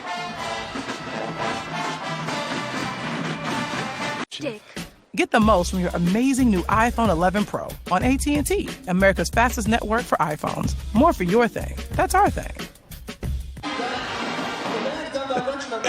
ESPN College Football presented by McDonald's. Jay Walker, Tiffany Green, delighted to be here with you from Itabena, Mississippi, on the campus of Mississippi Valley State University. Here from Rice-Totten Stadium, giving all the love to the Satellite Express, and thus far the offense has moved the ball really well for the Delta Devils. Throwing game has been there. We know that Jared Bryant could run the football coming in, but doing a good job of showing he can throw the football as well. Very successful first half for him. On the other side, Derek Ponder, we saw him be inserted into the game after Quincy Casey got the start. How do they get him some momentum? Well, he's going to be their pocket passer, so he's going to try and attack, and that's a good thing if you're a Jackson State fan. If you got a quarterback that can throw the ball, pick up a lot of yards in bunches, you can get right back in this football game. But stop, before the kickoff, let's take it Black College. Let's go HBCU style. Okay. So we heard a song being played. I'm so glad that, and the song is a Howard song. No, it's not. I'm so glad they didn't create it. Howard U. I'm from FAMU, but each school has their own rendition. So I'm from maybe MVSU. You know, so every school likes to do it. It sounds better when you say it. It sounds so much better than I'm from FAMU. But, you know, the Howard is a stretch and a push. But, you know. Go to Howard U. That's like natural. Howard U. Like Howard U? Howard U. Howard U. Yeah, but it sounds like Howard U. No. Howard U. What other school could say Howard U? You couldn't say Jackson U. Fam you couldn't say U, Grambling they U. say FAM, and then it's short for FAMU. You know, so it just it really works. Not like Shamu, the animal. So coming out to run, Mississippi Valley State gets the ball first, and a ton of penalty flags. This play cannot happen. We saw it in the first half. Defenseless person, particularly on kickoffs and special teams. If the guy doesn't see you coming, you cannot go up to him and hit him. You just have to get in front. Return, blocking the back, number 5. They half the distance, first down. He's fortunate they're calling the block in the back because, I mean, that's the same thing as defenseless player. If you go and wipe them out, so how you're going to determine is up to you. But they're going to call it every time for player safety. If that person does not see you coming, you cannot go and put your helmet or your shoulder pads on them. So the defense for Jackson State on the field, ready to get going, is Mississippi Valley State. And Jarrett Powers, first year as offensive coordinators, also coaches the O-line. What have you thought so far about the way he's called plays? He's done a good job. I mean, everybody thought the key, when we talked to Jackson State, they said we got to stop the quarterback from running. Well, the quarterback hasn't really been running. He's been throwing the football on. The handoff to Caleb Johnson, and Johnson is dragged down by Keontae Hampton. Hampton, we mentioned already, one of the top tacklers in the SWAC and the best defender for the Tigers. Loss of 3. And maybe it's going to need the defense to really get things going. We started seeing some big hits from the Tiger defense. Be a good job, good start to the second half if they can get a 3 and out.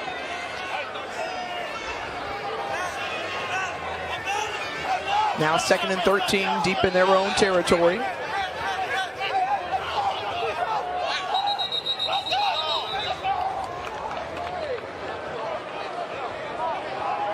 And with some laundry on the field, we'll hear from John Allman, our head referee. Snap infraction, number 55 on the offense.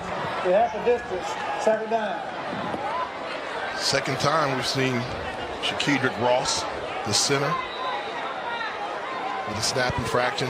Those are the things that you can't do. You're trying to 2nd and 15. pull off a victory here at home against a team that's had your number for the past decade at least.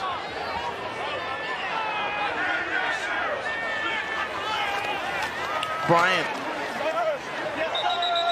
tries to get some breathing room, but C.J. Anderson there to stuff him. You see Anderson, number 98. Something's coming, something brewing on that defense as the Tigers are starting to ramp it up a little bit. I bet you John Hendricks went in there and lit him up, as they would say, put some fire to him in the defense. C.J. Anderson, Keontae Hampton, their playmakers coming out, laying it on the line here to start off the second half. Bryant, and great block there to keep this play alive. Thought about letting it go, decides to hold on to it, and Kelvin Lovett picking up the backside defender to help keep Bryant from getting tackled. Yeah, coming across the formation, he sees a blitzing linebacker coming from the outside. He didn't have anybody to block. Great job protecting his quarterback and giving Bryant an opportunity to escape. And I love a play like that. Won't show up in the stat sheet anywhere, but if he doesn't make that block, that's a safety and 2 points for Jackson State.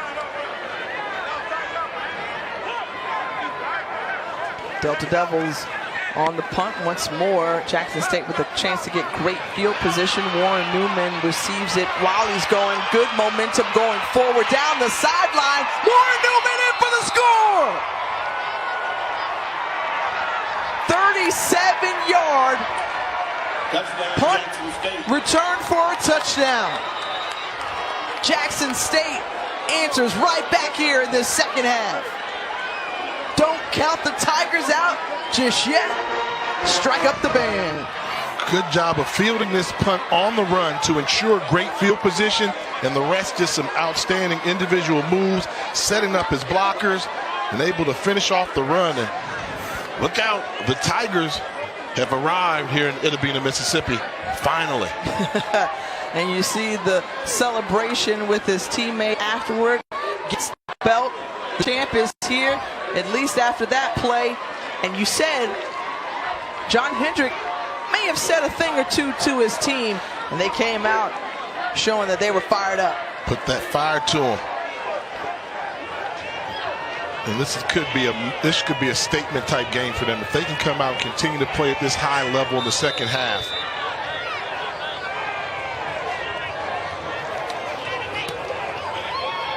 Point after attempt is good. So Jackson State comes out of the locker room, and Warren Newman says, we're going to come within 7 off of this return. Holla at your boy. For iPhones, more for your thing. That's our thing. The Jackson State Tigers with a big score after that punt return for a touchdown. It's 21-14. Warren Newman was the dude who got into the end zone. And look, this is a group who came in, as we mentioned, Jay, with high expectations. They haven't quite lived up to them this season. But what John Hendrick wanted to see his team do was a better job of responding to adversity. So they're down 21-7, and what do? Coming out of the locker room? They pull within 7. Yeah, but they showed some fight. The defense set it up by pinning Mississippi Valley State in tough field position. Then they came away with the special teams play, and I think he wanted to see the fight. At that point, when you're down 21-0 to Mississippi Valley State, then you wanted to see if they were just going to go away and quit, or they're going to show some fight. They haven't tied this ball game yet, but at least now I think we're seeing some signs of life from Jackson State.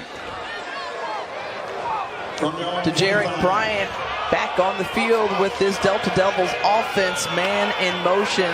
Bryant goes up the middle, and he's spun around, pick up a few. What more do you think the Delta Devils can do on offense, or do you feel like maybe the Tigers defense has a little beat on them? Well, they were able to throw the ball by setting it up with the running game with Caleb Johnson. I do think that Jackson State had to control the line of scrimmage with the offense offensive line overachieved. But you still have to run that so you can get better throwing lanes for your quarterback. Well, Johnson getting a little bit closer to the sticks, pick up good for 4. And Johnson has been a guy, the sophomore out of Memphis, Tennessee, who has carried much of the load today in the backfield. Now 3rd down, 3 for 9 today. Are the Delta Devils. A bad snap, and just falling on top of it was Johnson, and not what you want, because now Big Mo continues to go in favor of the Tigers as they'll get another opportunity after that 9-yard loss. Hold on now. The poor snap there, and Shaquidrick Ross. Hey, it's not a good thing when I'm calling your name on TV when you play center.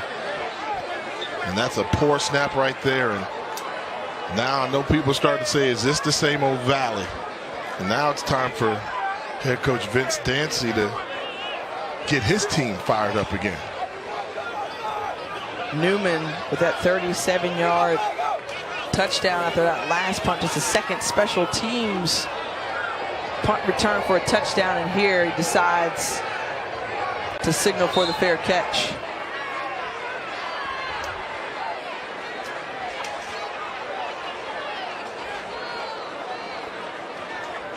When you look at this Jackson State team, I think you maybe take into consideration the fact that, you know, this is a pretty young squad. The defense is definitely young, but they've got some guys who are really has some great potential or future. But look at there, 20 freshmen, 19 sophomores, and they've got some upperclassmen there as well. And Derek Ponder is one of those who helps to steady with his leadership. And I think the key is pick a quarterback. And I don't know if the play has been so poor that you had to make the change. Keep in mind they started a freshman quarterback in this game making his first start, and what a run by Kamani Clark. But I think if you're looking at the overall success of the program and saving this season, it starts with who's your quarterback going to be. And teams know when there's quarterback controversy, because then you start to split up a locker room, and half the team wants one guy and the other half wants somebody else. So they've got some questions that need to be answered there in Jackson, Mississippi.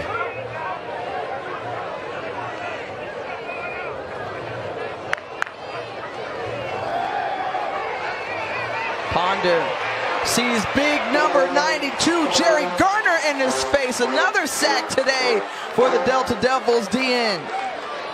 Garner, their best pass rusher, gets there, but this is why you'll get benched as a quarterback. You've got a wide open wide receiver. Watch him come right across the formation here, set up, and tell me how open is Warren Newman. You run the play, he finds a soft spot, give it to me. I'm open, I'm open, I'm open. You take a sack. If you take a sack when nobody's open, okay. But when you got a wide open receiver right there in front of you, that'll frustrate the offensive coordinator. Pushing him back to 3rd and long now. Got to get to near midfield to pick up the first down. Some more pressure this time. Gets it out, but flags on the field back near the 30-yard line. Jackson State a gain of 13, but wait a minute. There is the mark. Oh, 74 in the offense. 10-yard penalty. 3rd down. Green Wilson called for the hold. 1 in 5 football teams. That's what they do. We've seen both teams do it. You've got a great play made by your running back out of the backfield and bring it back because of a hold away from the play.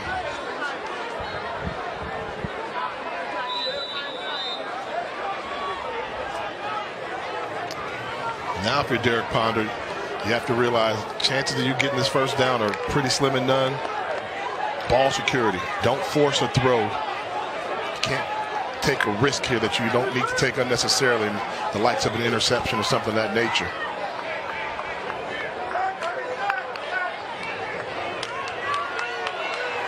Gets it away, but again, more laundry on the field, likely to come back once more. Pass complete, but wait a minute. There is the mark.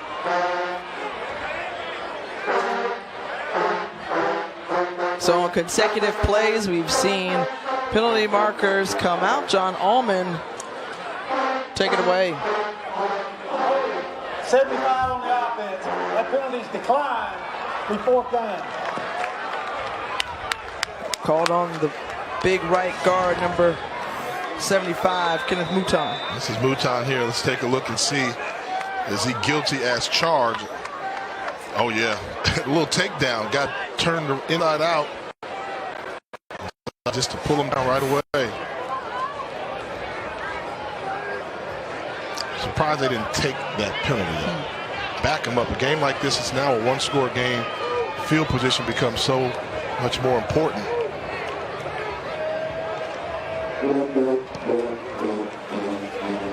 There's Clayton on the return. He's got some room. And Jarius Clayton setting up the Delta Devils with some good field position. We'll see what they do with it when we come back. The Nissan Altima, now offering the most tech-advanced engine in its class. 21-14 ball game from Mississippi Valley State, and Mississippi Valley State and her court walking around. My crown is bigger than your crown.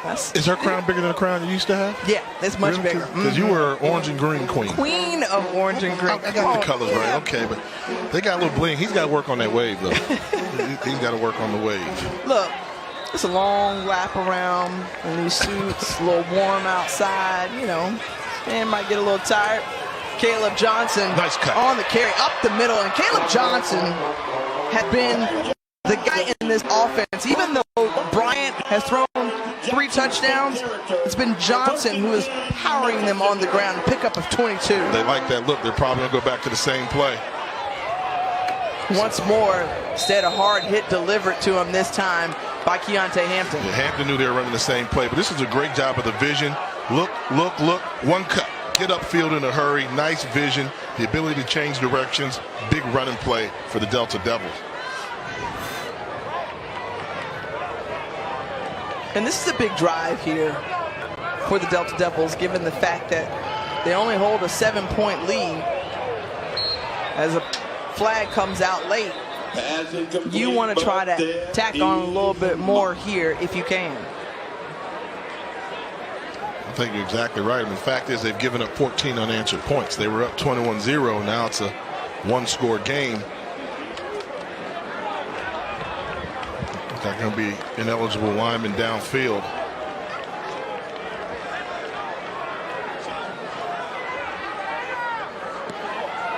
Ineligible downfield. Number 73 on offense. That penalty's declined.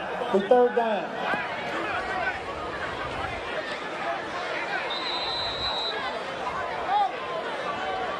So 3rd and long now for Mississippi Valley.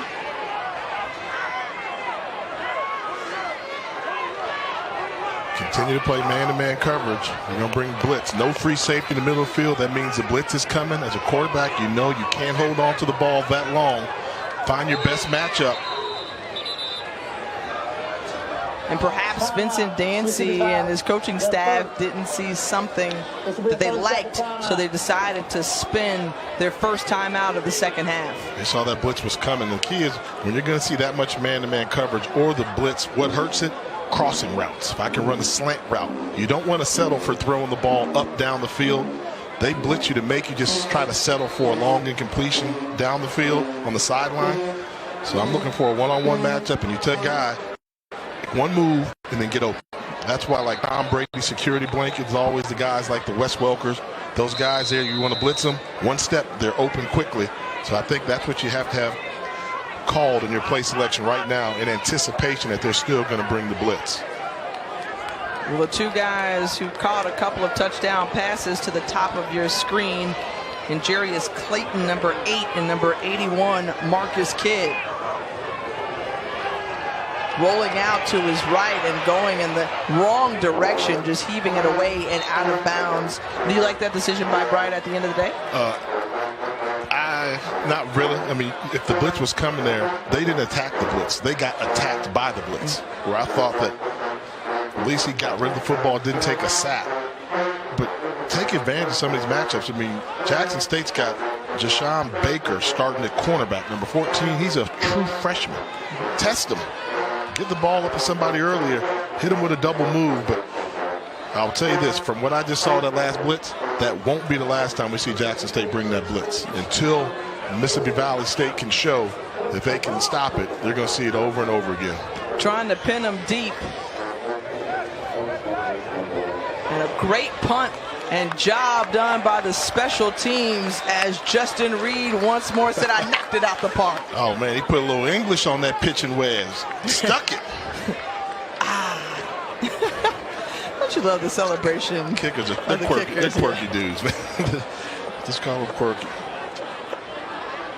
But I like that. If you're going to stick it in there like this, look at, so you got to pull out. This may not even be a pitching wedge. This is a little sand wedge. Gets it. Come on.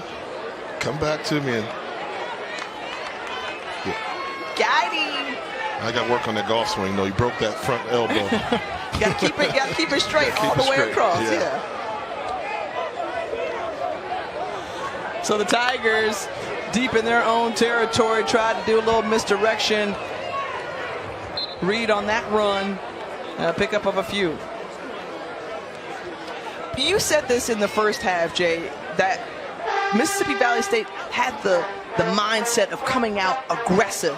But in this second half, it really started to turn around late in the second quarter. Jackson State has matched that intensity as well. They have, and remember before, green jerseys were just flying all over the field, thumping. Like I said, they were thumping, they were bringing the thump.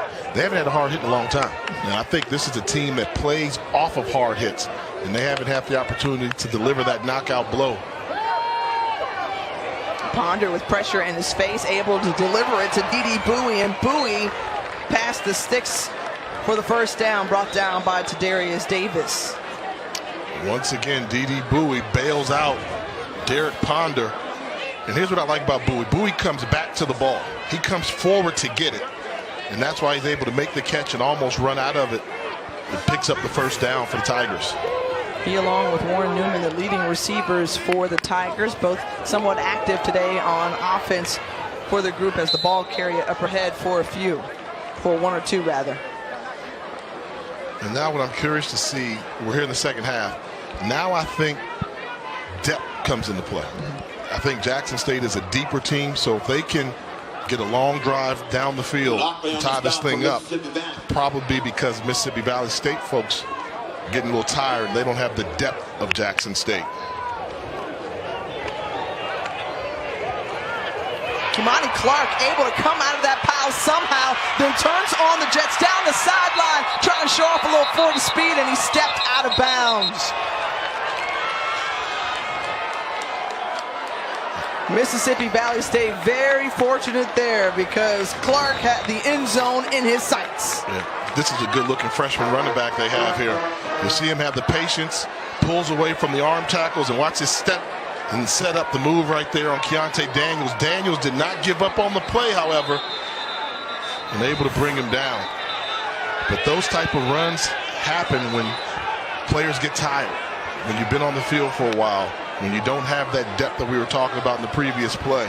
Daniels is that player that's down right now. And Jay, we haven't even talked about the fact that Jordan Johnson and Tyson Alexander came into this ball game as their leading rushers. They're out. They're banged up right now. And so we're seeing more Keyshawn Harper and Kimani Clark. Yep, I mean, they've got some good ones, and good rosters will have that. You know, next man up type mentality, whereas you look at Mississippi Valley, if they lose somebody, it could be very detrimental to them.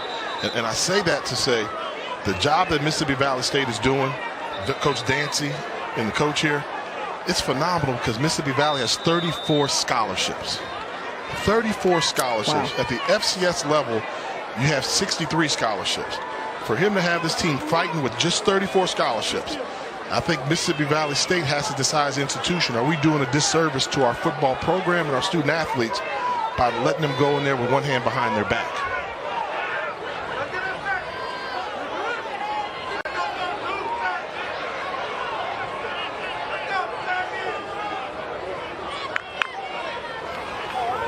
On the snap, the handoff to Clark. Clark up the middle, and Clark continuing to get tough yards up ahead, whether he gets outside and some chippiness after that 5-yard pickup. I figure it's going to get physical.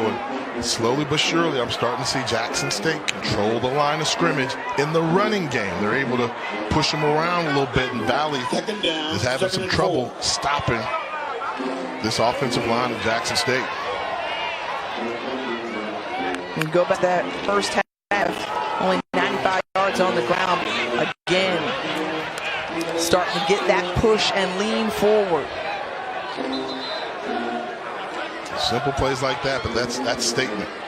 That's a statement right there when you can have more green jerseys around the ball carrier, but they can't bring them down, and you're still able to pick up positive yards. Gut check time for the Delta Devil defense.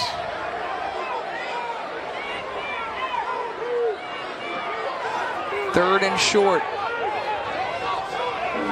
Got to run the ball here. They only have 5 men in the box. Keyshawn Harper standing right next to him. Oh, he timed it up. Oh, they're going to penalize. I don't know. I'm going to tell you, Tracy Tompkins timed up that snap count. Number 7 of the defense. 5-yard penalty results in a first down. They're saying it's on 7. Come on, Cooper. Let's see. Yeah, that is 7. Let's see. Oh, no. Yeah. He did not. So he timed it up just right. That is a blown call there. I mean, he was a yard back in the center, started moving the ball. Tough break for the Delta Devils. Ponder trying to go for the shot in the end zone. And it's incomplete, but another penalty marker on the field near the 25-yard line of Mississippi Valley. Number 11, William Morgan, depending on the play. It'll be second down, 2nd and 10 from the Delta Devil 29.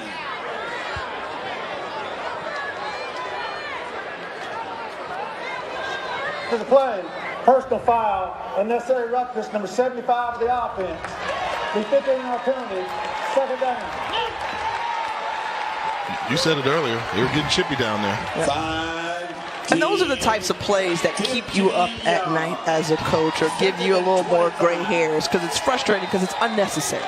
It is, you know, those type of plays. Number 75, you see him, he's got him down. And he continues to block him while he's on the ground and the ball's in the air. Pressure coming from the outside, and Ponder not able to get away. Great team defense from the Delta Devils. And Ponder has to realize they recognize the snap count, and so they've been able to get running starts on the snap and disrupting the offense. Third down, 3rd and 24.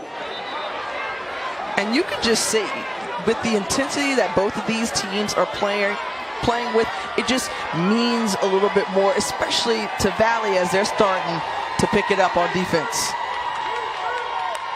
Another 2nd and long for Derek Ponder. Steps up in the pocket, finds his man, Ramik Wallace, and William Morgan was right there, almost timed it up, but it was Wallace who was able to bring in the catch. How do you let that happen? This is the old school out route. And Ponder steps up and throws a strike. Ball's in the air for a long time. But William Morgan not able to get the pass deflection. What a huge pickup. What was that, 3rd and 25? Yep, and they picked up 27 on that one. And on that one, I'm going to say that's a 1-5 defensive effort right there. You cannot give up big plays like that. When you got to get your defense off the field, he has protection. That ball hangs in there. You got to make a better play than that. Good job by Ramik Wallace of getting open. Remember, they had lost both corners in week 3, so Morgan, again, working his way back in there. No excuse, but, you know, just maybe off with his time in there. Harper tripped up in the backfield. Good defensive play by Davis. Davis, again, the senior out of Memphis, Tennessee. Coming from his linebacker position. I mean, the jumps on the ball that the defensive line and linebacker core have been getting consistently leads me to believe they know the rhythm of the snap count when the ball's being snapped. Final minute of the 3rd quarter. Ponder rolling out to his right, has his man, Kylan Ritchie, and Ritchie is wrapped up in the open field very quickly by Tracy Tompkins. And that's the difference of a quarterback that's a passer compared to a running quarterback. We saw Mississippi Valley State try and call that sprint rollout quick pass earlier. Their quarterback, Bryant, took too long getting rid of it. Ponder anticipated as soon as Ritchie came out of the break, delivered the ball to him to pick up the completion. 3rd and 6, and maybe less than a second between the play clock and the game clock. They're going to get one more snap likely before the end of the 3rd quarter. Ponder sees his man. Terrell Kennedy got it. Touchdown, Jackson State. Touchdown, Jackson State.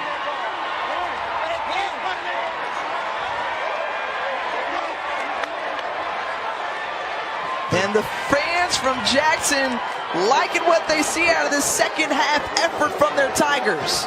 If you're going to blitz a quarterback, I said you have to get to him. They don't get to him. Too long to cover one-on-one down the field.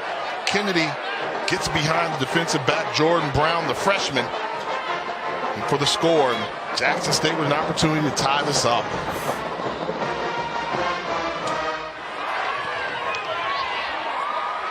Even at 21 all. The surge from Jackson State. 21 straight points from the Tigers in this SWAC East battle. Derek Ponder stepping up at his quarterback position. Finds Kennedy. Come back with us.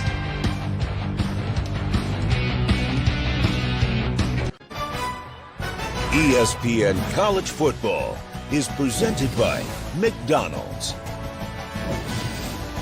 Back in the day, there was a number 34 that suited up for Jackson State. You know him as Walter Payton, also known as Sweetness. From 71 to 74, played for the Tigers, went on to have an excellent NFL career with the Chicago Bears, and this year marks the 20th anniversary of the passing of Walter Payton, one of the greats. For years, he was always considered the greatest running back of all time. Well, he may have some competition now, would you say? It's interesting. I want to say who you're going to put above him. Yeah, I don't know who I would put above him, but I think for argument's sake, he could. We saw the mouthpiece get jarred loose from Donald Johnson. Some hard hitting going on, and Jay, look, Mississippi Valley State jumps out to a 21-0 lead. Jackson State answers with 21 unanswered, and they have dominated this series for a long time. And you got to know that they know that too, right? And so now they're coming back out with this swag, especially since the second half started. Vincent Dancy, how does he get them to get their first win in 5 years? Well, I think he failed at that thus far. We knew that there was new position for them to be leading in a game with a 21-point lead in this situation. Could they hold on? And it's still a growth experience for anything Mississippi Valley State has during this era. And they've been competitive. They've blown the lead. Now let's see if they're composed enough and ultimately if they're tough enough and gritty enough to regain the lead. We always look at the tale of two halves, and again, they came out firing first, 202 yards racked up in the first 2 quarters, but since then, it's been anemic here in this second half. Just 23 yards, adding a little bit more to that right now with the rush ahead, but after the play, more penalty flags continue to fly out as these teams getting in each other's jaws.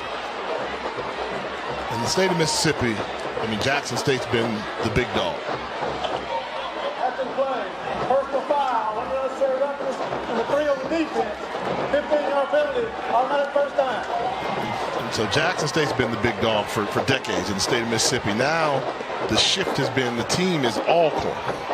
And Mississippi Valley State hasn't even been on the radar since 1984, since Jerry Rice and those guys. So what happens when the third team tries to knock off the traditional blue blood in the state? Well, give credit to Jackson State. They're fighting back. They've won 16 SWAC titles, 7 East Division titles, last one coming since 2013, and a great opportunity. And just a drop there from Malik Myers. That's that double move. They set him up and they had it. And Malik Myers, the freshman, have to make the catch first. Use the shoulder pads to break the fall. That's one. When he takes a look at, he's going to say, man, had an opportunity to make a big play. And Myers, who had that touchdown catch back in the first half to make it 21-0. And just a quick wide receiver screen and just running into Keontae Hampton was to Devin Gray. I mean, the one guy that from Jackson State who plays like he's a member of the Mississippi Valley State defense is Keontae Hampton. He's going to bring that smash to the party. When he gets over here to hit you, he likes to do it. I mean, wide receiver gets caught with his back turned and incoming miss. Bam! Ooh.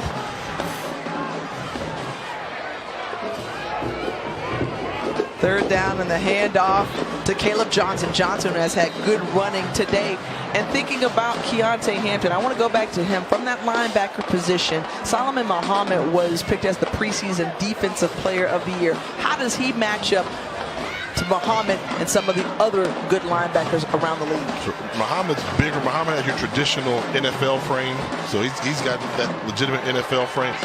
Hampton, 6'2", 225. That's good size for an outside backer, but for your interior linebacker, a little bit on the smaller side. But with a motor like that, he's just a sophomore, so if he bulks up, you could be talking about Keontae Hampton in the same breath that we talk about Solomon Muhammad. Reed getting the punt away, and Newman content to just let it bounce. And again, it's Reed pinning the Tigers deep inside their own territory. They'll get the start and have to drive about 80 some odd yards. Found by the hounds. Back in baby's arms. Jackson State even at 21 with Mississippi Valley State, and the Tigers decided to wake up here in this second half. Put up 14 thus far and through a quarter plus. Good for 3 on that carry from Kimani Clark. Clark, the freshman's coming off the bench and really giving a spark to this Jackson State rushing attack. Some big runs, nice moves.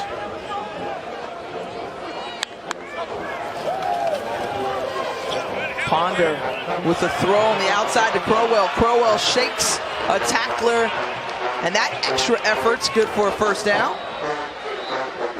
When you see these Jackson State receivers, that's why I think it's so surprising they're not doing better. I mean, Crowell, we've seen him. He's got some explosiveness to him. And D.D. Bowie, we talked about. Warren Newman. I mean, those are the best players on this roster. Get them involved. Get them the football. Out to Newman. They heard you, D.D. Bowie blocking up ahead, and then takes the hit from Tompkins. Tracy Tompkins on the stop from Mississippi Valley.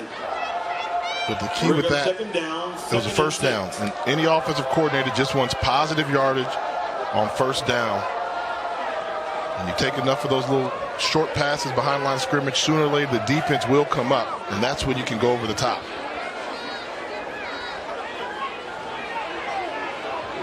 Second and 6 now, 3 receivers to the top of your screen. The pitch over to Clark, and Clark likes to find a little daylight, and he's still on his feet across the 50-yard line. Kimani Clark has been a great boost out of the backfield for the Tigers. And a great call by Ron Dickerson. They're going to bring a blitz from the outside. Clark is just able to get outside of the outside contain.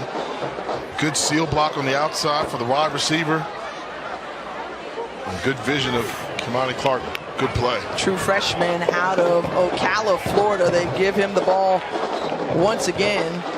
Good for 1. But how do you see this team being steady since Derek Ponder took over at quarterback? A little bit more of the threat of the passing game. So the wide receivers seem to be a little bit more energetic and running their routes a little bit harder.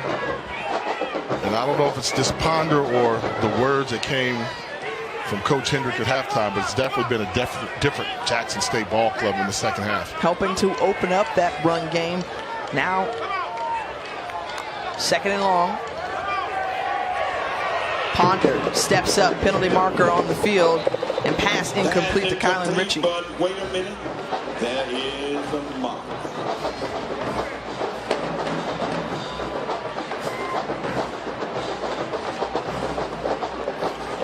Oh, offense number 60, 10-yard penalty, 2nd down. So back it up, 10 yards. And have another go at it on 2nd down. Well, in this half, we've already seen Jackson State convert on 3rd and 25, so 2nd and 20 should be easy, right? You don't need it all at once. And you get 3rd manageable.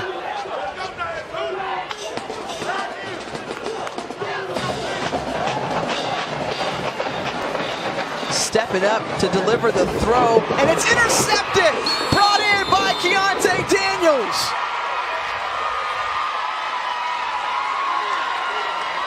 Well, the first mistake of the afternoon for Derek Ponder, and that INT will give the ball right back to Mississippi Valley State.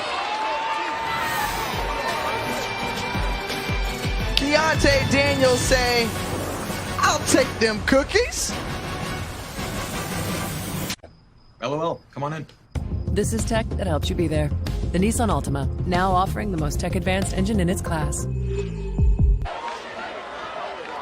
Keontae Daniels with his first interception of the season, also the first of this ball game, and that gives the Delta Devils a chance to get started on their own 20-yard line. The handoff to Caleb Johnson, and Johnson barreling ahead for the first down run and more. Well, good job finding a nice crease on the big running play. Going back to that interception, though, Ponder there. 1st and 10, Mississippi Valley. And a whistle. Please cease play when the quarterback approaches the football. I like that. I call that a little black college warning. They warn the bands that when the opposing team has the ball, you have to stop playing when the quarterback breaks the huddle is going towards the football. Trying to get any kind of decisive advantage that they can. And just throwing it out of the bounds is to Jarek Bryant. Bryant was looking to one side and one side only that entire play.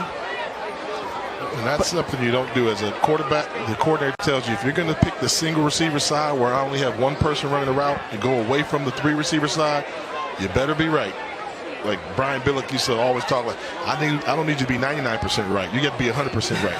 If I've got a formation designed to go to the left and you come back right, you better make it. Tigers. Great catch there, hauled in. The reception from Jarius Clayton. And Clayton, who caught the touchdown pass earlier, coming up big with the catch. And he was pulling away from him. This is speed, faster than you. Pulling away from throw there, readjust to come back and get the ball. And then they hand it off to number 27, Caleb Johnson. Johnson, the hard few yards. But Jarius Clayton, we hadn't heard his name since that first half. And he's a guy that they want to continue to get that ball to. Johnson, of course, who has helped to solidify that ground game today for the Delta Devils. Matchup one-on-one down at the bottom of your screen if you want to take a shot at the end zone. Instead, they hand it off to Johnson once more. So it brings up about 3rd and 5.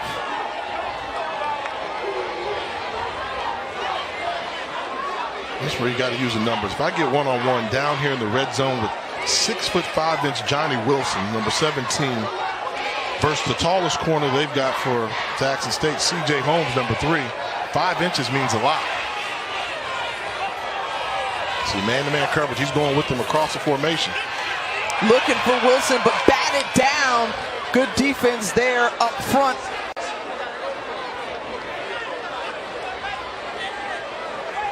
By Elvia Payton, excuse me.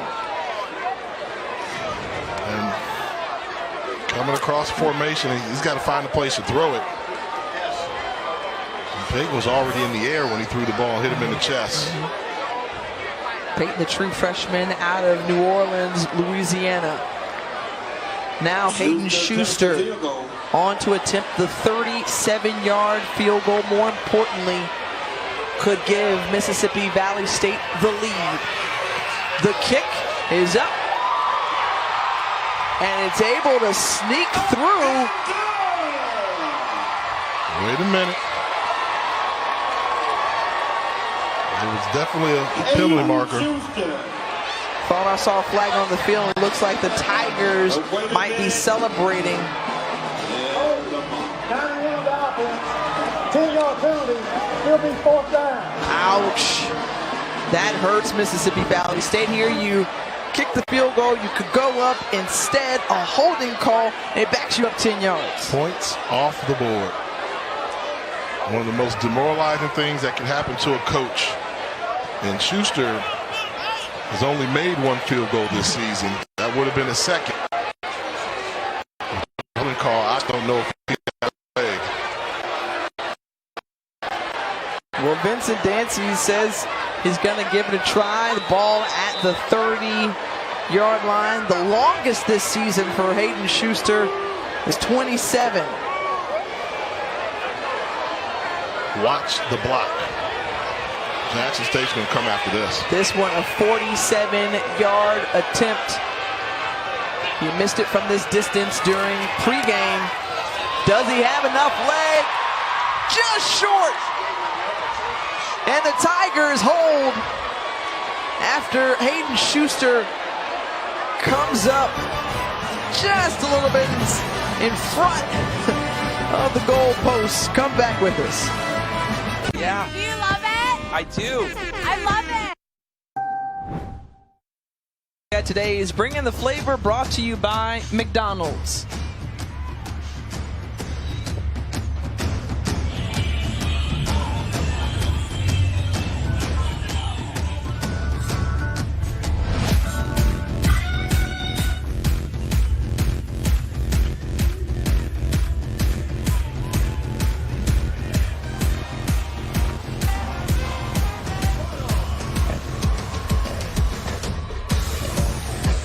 Good times here from Rice-Totten Stadium. 21-all, good ball game going. There's the handoff up ahead for the Tigers, not much doing. Pickup of 1, 2nd down. Now, how does Derek Ponder respond after throwing the interception? Do they trust him enough to continue to throw the football? He did have some success throwing some strikes. You see his numbers at the bottom of the screen.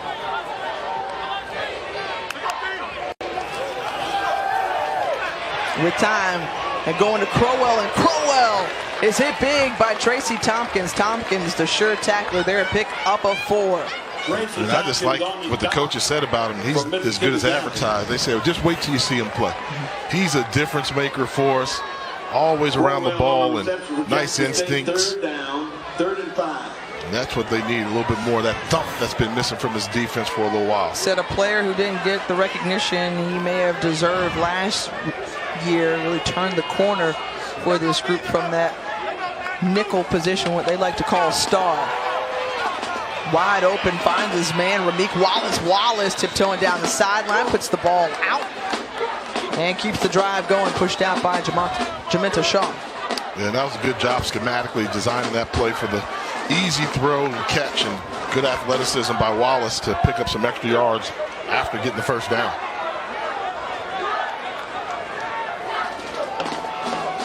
Kamani Clark stays on his feet. The man to first get to him was number 42, Eric Powell, and then a little reinforcement brought in by the Delta Devils.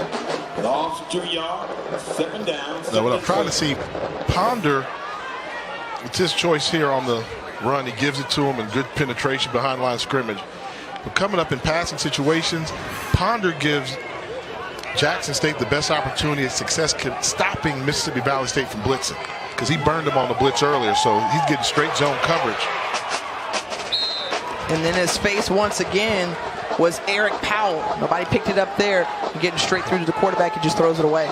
And this is the frustrating part for Valley. They want to go after him, but because when you blitz, you have to play man-to-man coverage, and Ponder can recognize that. They have to play soft zone, keep everything in front of you, and come up and make the tackle. Well, they're going to try to make Ponder beat him here on 3rd and long. Ball at the 41-yard line of Jackson State. Has time again. Completion to Crowell. Missed tackle there.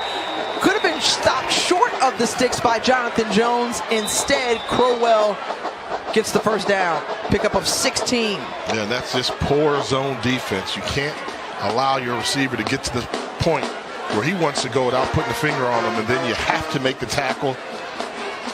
Poor secondary defense from the Delta Devils.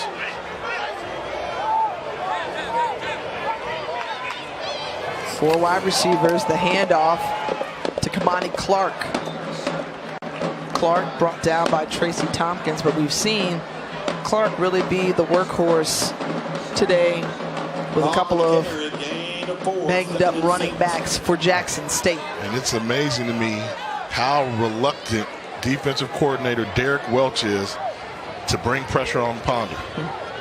He just won't do it. I think you have to. You have to try and, one, stop him from getting another first down, because then that puts him in field goal territory. But two, you can't just let him sit back here and pick you apart. He's picking your zone apart. Kamani Clark, again, he just shifty through the line and stays on his feet. And a good pickup on first down. This is not going with the game plan that they started out with. Be aggressive, attack. Right now they're getting attacked. They're getting picked apart. 1st and 10, Jackson State. And they're sitting back in the soft zone, and that's not Mississippi Valley State defense has done well today. This time the ball carrier, Keyshawn Harper, runs into a brick wall. So how do you stop that? What do you do? Is it a matter of depth, like you mentioned before, Jay, that they're worried about being worn down here late, or is it personnel? Yeah, the D-line can't get the penetration they were getting. Remember the first half, they were taking it to them. Well, we've seen the same numbers there all day, and they're just getting worn out a little bit, and they start to figure out what they like to do. I think you have to call in the blitz and tell your secondary, you all have to make a play. And now they're finally going to bring some pressure. Good protection.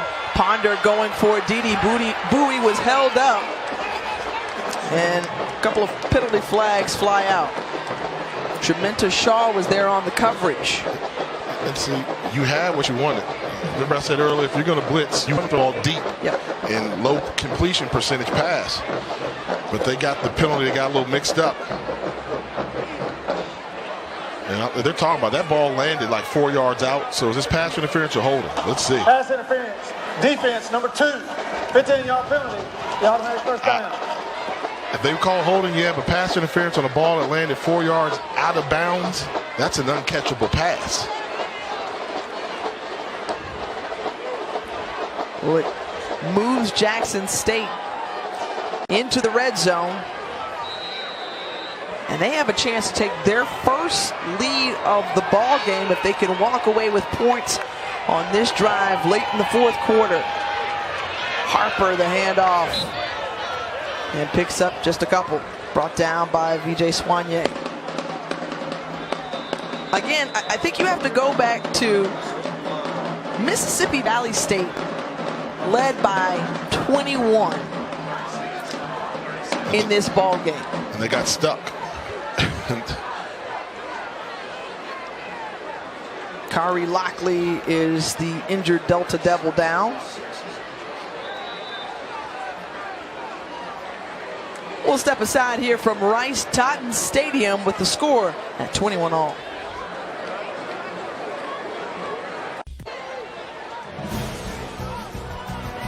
Good one brewing here from Rice-Totten Stadium. 3:10 and counting remaining in this ball game. The Delta Devils went out to that 21-0 lead. Since then, the Tigers have scored 21 straight, and they want to add to it. Flags flying out at the end of that play. Several on the field after that good run from Keyshawn Harper. But wait a minute, there is a mark.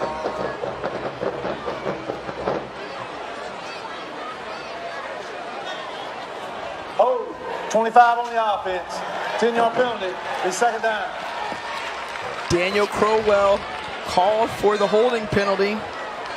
That negates a good run and backs him up. Crowell learning what happens when you're the in man on the line of scrimmage trying to block, like left tackles and right tackles. The moment the play goes outside you, you hold on to your guy. It's easy for that official to call that hold.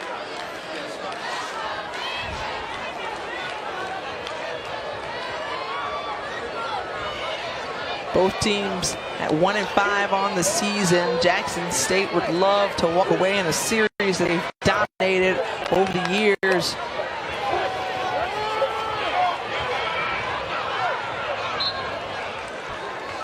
And really, this is the time that both teams really need to execute and dig deep. As Mississippi Valley State spins a timeout, their second of the half.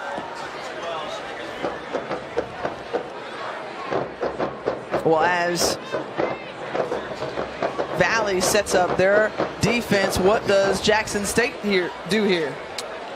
Turn the ball over. Incomplete pass is not the worst thing in the world.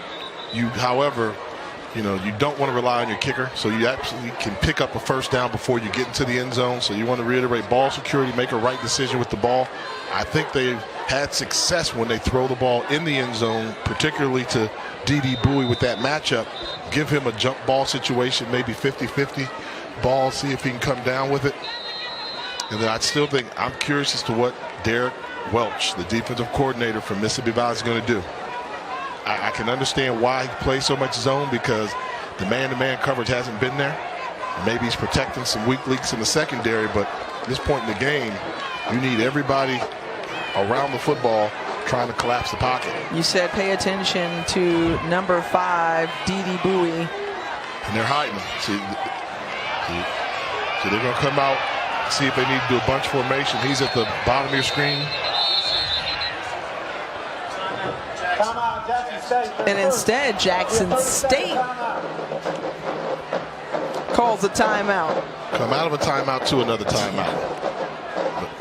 And is that just a matter of you don't like what you see, you're not lined up correctly? What's the deal? Yeah, I think they want to see the matchup. They anticipated getting one look, and they didn't get it. So now they're going to try and draw up something for that look. Mississippi Valley State looking to pull off a big win here. The last time they notched Jackson State was back in October of 2014. This would be a big one here for the Delta Devils. And it's almost to the point where Mississippi Valley State is not supposed to beat Jackson State. But they're trying to change the culture down here at Itabena, and they still have a chance. This game is still up in the air.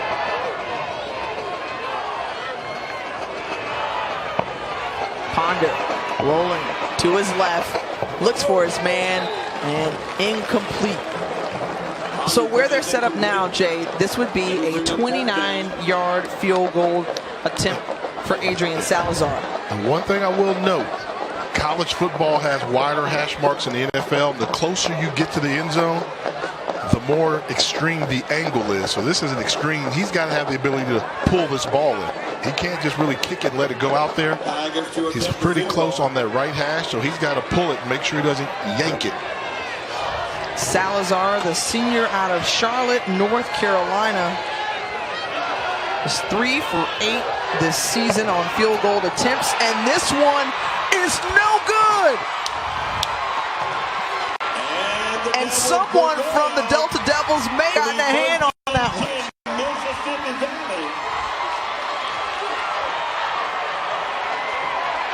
Huge play. I want to see that one again, Jay, because a 29-yard, you talked about the angle already, shorter distance. Let's see if someone got a hand on it. He's got a yank, and that's a good job of two Delta Devils giving great effort. Saw William Morgan And Kyrie Lockley also coming in there as well. So what a statement from Valley. Now they have to drive 80 yards in what could be the game-winning drive. To Jarek Bryant on the completion to Jarius Clayton. Clayton has been their playmaker for them. Most dynamic receiver they have. I still think it's going to come down to, they've talked so much about getting Johnny Wilson some opportunities for some jump balls. It's straight man-to-man coverage. Pick a matchup and deliver the ball. Empty backfield for Bryant, trying to step up, loses the football, it's on the ground. And it's recovered by Jackson State. Wow! Keontae Hampton on the recovery, and the Tigers fans love it.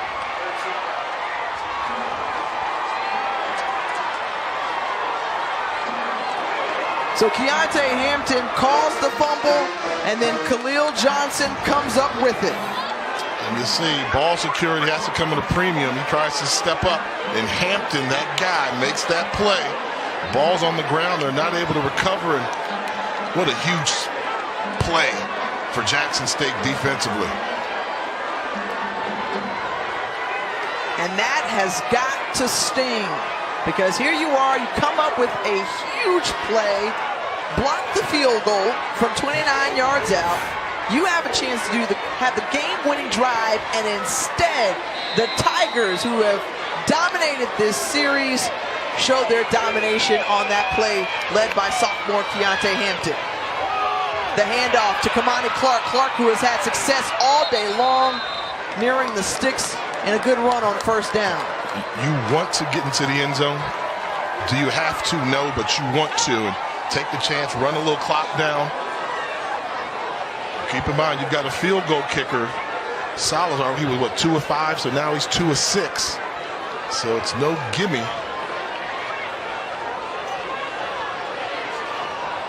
And just letting time tick off the clock as Ponder is taking his time. 10 to go. And ticking on the play clock.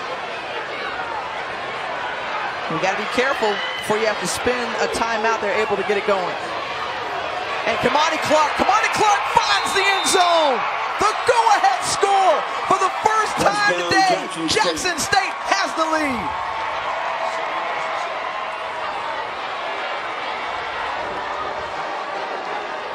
Kamani Clark, the true freshman, has been quick and elusive and carried this team on his back with that score. And just great vision and the determination to protect the football and get in the end zone. And tell you what, Jackson State fans, you got a special talent on your hands that you're going to get to watch for the next couple of years in Kamani Clark toting the football. After the fumble recovery, 2 plays, they get into the end zone, take the first lead of the ball game, and look at the afternoon for Clark. 171 yards and the go-ahead touchdown late. He was that spark. When they were flat, he ran with an edge. And it's rare you see a freshman pick up a senior-laden team with juniors and seniors, but sometimes the freshmen just don't know no better. And they go out there and just run hard for playing time. And if they are able to hold on for this victory, without question, Kamani Clark gets the game ball. John Hendrick has seen his team battle through adversity and score 28 straight points. You go back to, again, that 10:54 mark in the second quarter. Valley is up 21-0. And then just like that, they give away the lead. Let's think about what Jackson State has overcome. They've had to overcome themselves. Getting stopped on the 1-yard line for a goal line stand. Interceptions, they kept getting penalties, but they kept stalking them, and finally were able to hawk down this Delta Devil team and take the lead. Johnson still on his feet on the return, and Donald Johnson is brought down. So now let's see what DeJarick Bryant and this offense can do with 1:15 to go. Can they perhaps answer?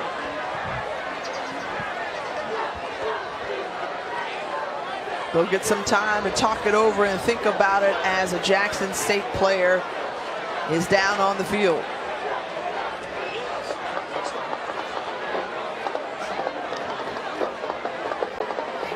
This is so fitting. I mean, this has been a hard-hitting game, and special teams, it seems like we've seen a number of players go down, but one of the more physical SWAC contests I've seen in quite some time.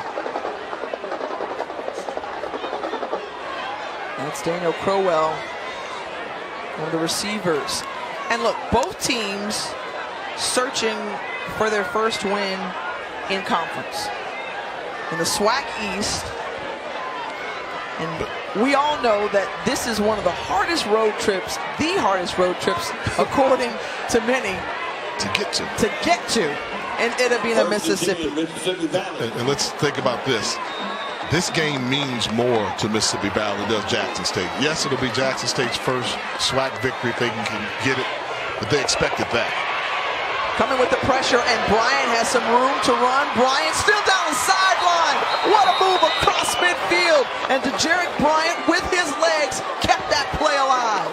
Wow, good job of outrunning the pursuit angle of Markel Gladney, the nickelback. Watch him finish off the run once he escapes. Now Gladney sees him, but he's trying to beat him to the spot and able to stay inbounds and pick up more yards after that. Big play. Bryant quickly passing out to Jarius Clayton, and Clayton with a pickup of about 6. Still gets interesting. Good job of utilizing his legs on the run, but they need him to complete some balls downfield. Wisely using the sideline, moving forward. And Bryant stepping up again. They find Johnny Wilson, and Wilson steps out of bounds. First down. And I want Johnny Wilson to try and drive through that guy. After you know you get the first down marker, you don't have to go out of bounds. Try and run through a guy. The clock's going to stop as they move the chains. Now, what they're giving him defensively, they're starting off with 2 safeties high, but they're rolling the 1 safety so you can take a matchup outside. Empty backfield for Bryant. Bryant stepping up, trying to go. Clayton goes down to the ground. Penalty marker on the field, and this one likely going against the Tigers. Absolutely it is. Good job of going one-on-one. And that's the effort there. And they're going to get a couple throws in the end zone. This gets interesting. The pressure still on Bryant to try to answer that quick strike touchdown from the Tigers. Changing personnel. They get the ball snapped. Holds on to it. And Clayton with a great catch along the sideline. Did you see that throw? And you see the leadership of Bryant saying, you're not running the right route, but that was a Patrick Mahomes type throw, side on. And great foot control from Jarius Clayton to catch that one and stay in bounds before going down.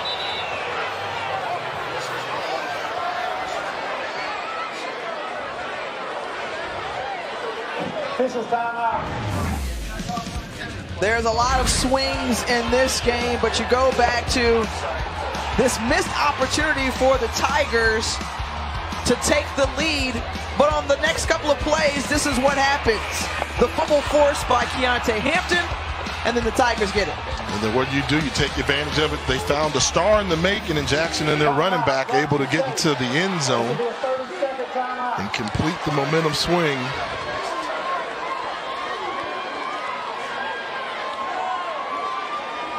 So Jackson State calls their second timeout. And this is now a game of strategy and execution. And thus far, Bryant has marched down the field and taken a good command of his team when they need him most. showing the leadership. And what I really liked, I saw him getting some receivers' face. Even on completed passes, you shorted the route. You didn't clear out like you were supposed to. He's showing the leadership. Football-wise, it's kind of tough for him. They're leaving the middle of the field open without a safety there, so they're going to bring pressure, but I don't know if he can see that. He's got an opening right behind the linebackers if he can get a receiver in that vicinity. From the 12-yard line, avoids pressure, decides to just hold on to it, tries to make a move, and gets out of bounds. That looks to be Keontae Hampton down. And Hampton, their leading tackler and the leader of that defense, he's slow to get up. Physical. I mean, it's like we've been picking up bodies all over the game from injuries and hard hits.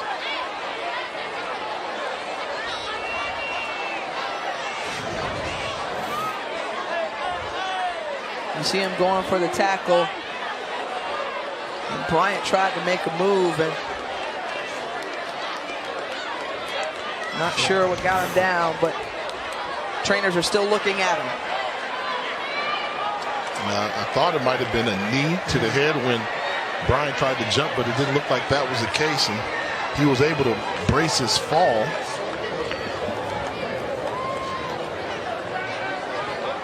You hope he is okay, because that would be a huge blow to the Tigers defense. Yeah, you definitely pick on the backup, even if it's for a play.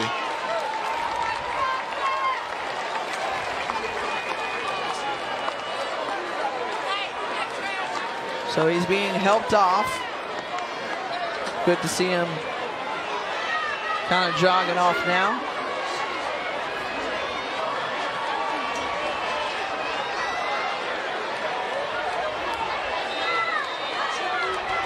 So Dorian Wansley in now for Hampton. First and goal. Bryant holds on to it. Tries to get away from him. Throws it in the back of the end zone, and it's incomplete. And it was Dorian Wansley, the backup, who just came in for Keontae Hampton, bringing that pressure. Yeah, they blitz the linebacker.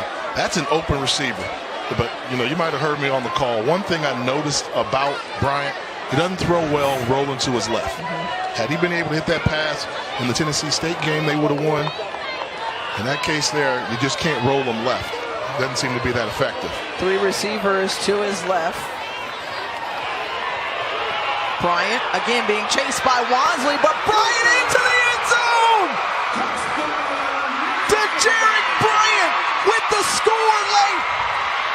And Valley answering right back. Jay, you said earlier, aggressive mindset from Vincent Dancy.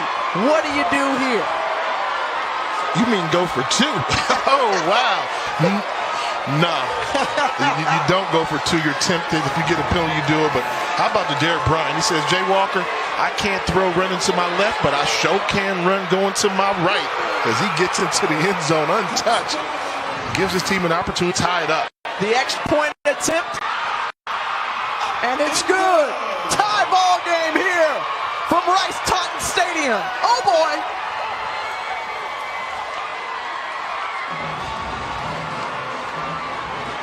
You gotta love the response from DeJarick Bryant.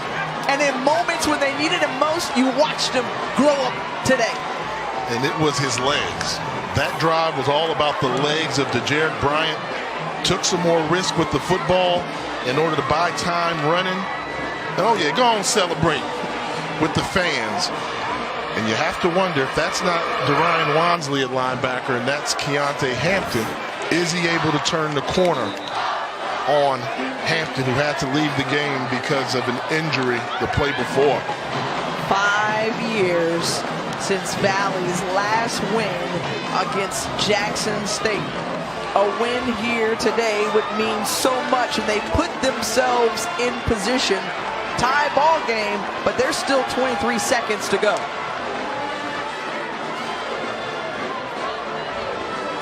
Will this one end in regulation, or could we see an extra period?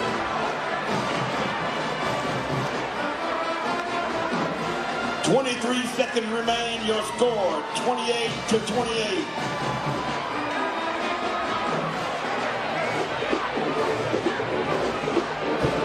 Both teams at 1-5 on the season. A win is a win, but for the Delta Devils, this one would mean a whole lot. The Tigers get in and they'll have to drive the field as Josh Littles is brought down.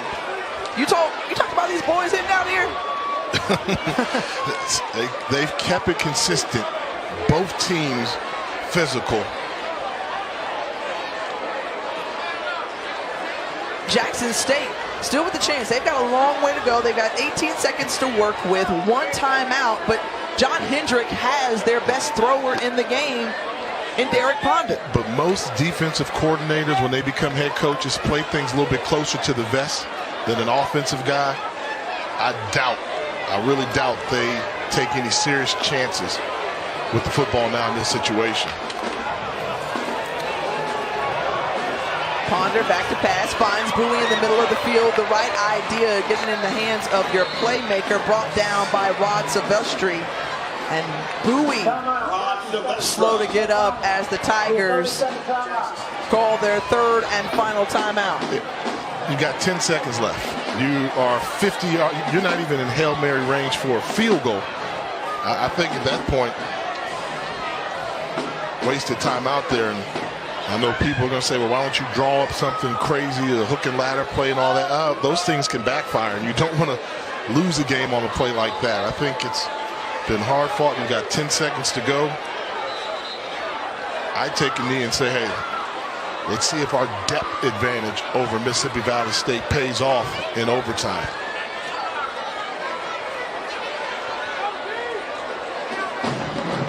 Now, I am shocked if they throw this football. Why take that chance? Quarterback may get hit, player may get injured, that you would need in an overtime situation.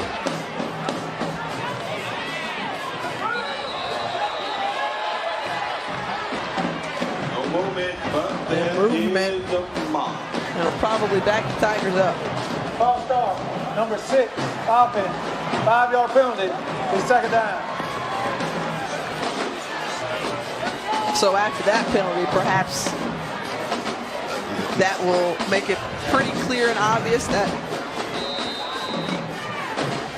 they would be content to take it into overtime. That should be a signal, but if you're willing to go for it, then Please see play when the quarterback approaches the football. Again, the mean green marching machine being warned to quiet the opposing team has the ball. Ponder stands in, back to throw, the long pass tipped up, and it's intercepted by William Morgan. Morgan coming back the other way, still on his feet.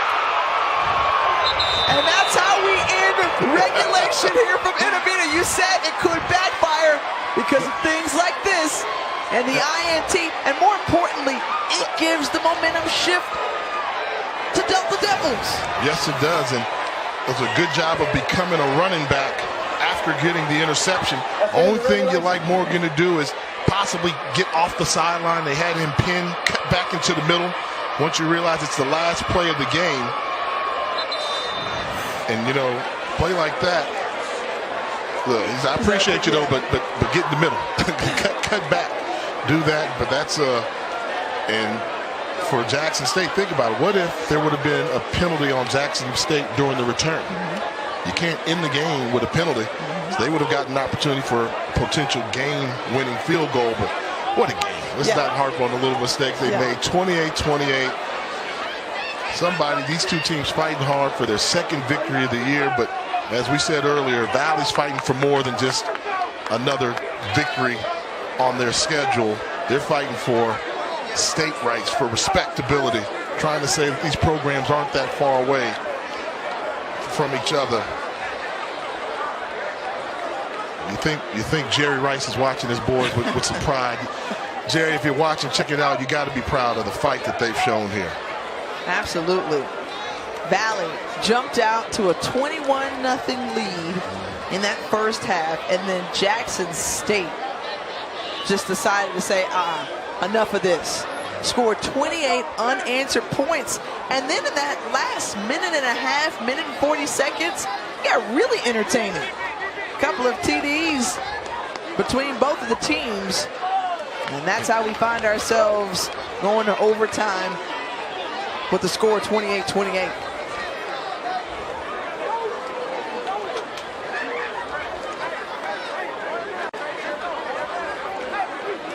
First overtime game for Jackson State this season. Mississippi Valley State took it all the way to OT back in week 2 against Lamar before falling to them by 3 points. And that was another tough loss. We've talked about the close games they have not won. Well, are they good enough now to win one of these close games that they need to try to win? Looks like Jackson State won it. Jackson State won the toss, selected to go on defense. We'll play on the scoreboard side of the field.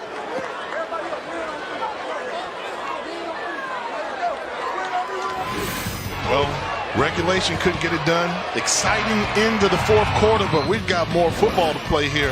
Who wants it more? Who's going to get the W? Get the most from your amazing new iPhone 11 Pro on AT&T, America's fastest network for iPhones. More for your thing. That's our thing. SWAC East action between Jackson State and Mississippi Valley State here in overtime. The first play as the Delta Devils decide to hand it off to Caleb Johnson, and Johnson with nowhere to go. And looking at the overtime rules, let's just take a quick look at them here. After the coin toss, each team gets one possession from the opponent's 25-yard line and must go for the 2-point conversion if you get it to the third overtime. Both teams hoping that does not happen. But you didn't like that play call on first down. No, because you scored, you moved the ball when you put the ball in Jarek Bryant's hands. He's either going to run it or throw it, but you got to trust him to make the right choice. Incomplete pass from Bryant.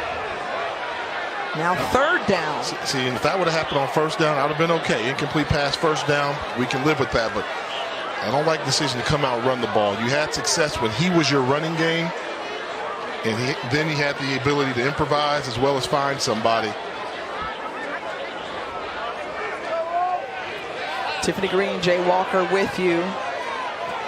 Exciting in of regulation to bring us to overtime. Jarek Bryant sees his man Clayton, and Clayton tried to go up and get it and could not haul it in. Jarius Clayton was defended well by Elvia Payton. I mean, this ball actually, I think, goes through the arms of Jarius Clayton. He turns his body into Justin, hits him in the breadbasket, but not able to come down with it. Good job by Payton, the freshman. And so they'll ask Hayden Schuster to come on and try this 39-yard field goal attempt.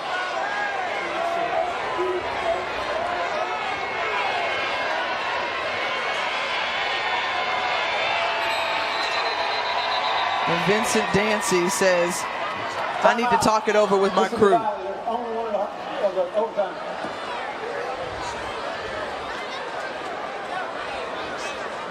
And so here you have to go with the field goal attempt, despite the fact that Schuster missed one earlier. This one a little bit closer in. Yeah, because in overtime, you don't want to go with no points, because that way the opposing team can just decide to run the ball, no sense of urgency to get into the end zone. But the way the special teams field goal units have been in this game, anything's possible.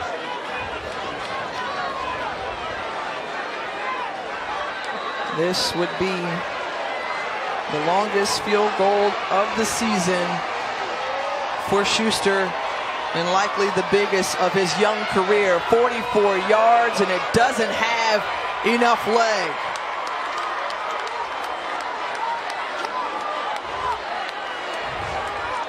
So now John Hendrick has a chance to see his team get a win if they can put up points.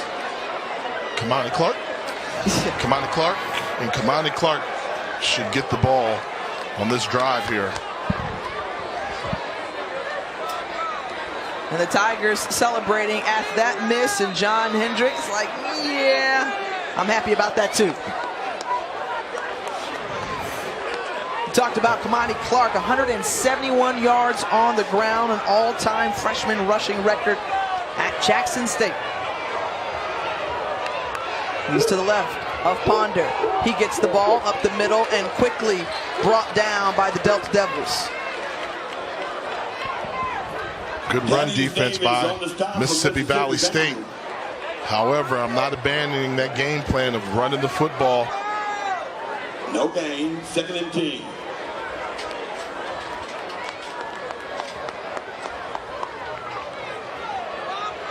Three wideouts. Bowie and Newman to the bottom of your screen. Crowell at the top.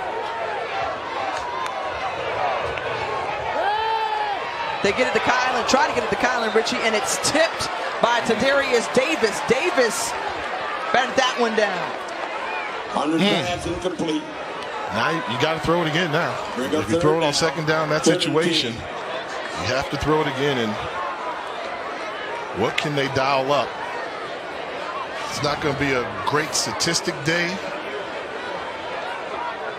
but I think Bowie, they've had success. Whenever they've gone towards Bowie, they've either gotten a catch or a penalty. Bowie's lined up at the top of your screen. There's Ponder. Ponder finds Newman. Newman tried to do a little shake and bake. Just trying to get some yards for the field goal attempt.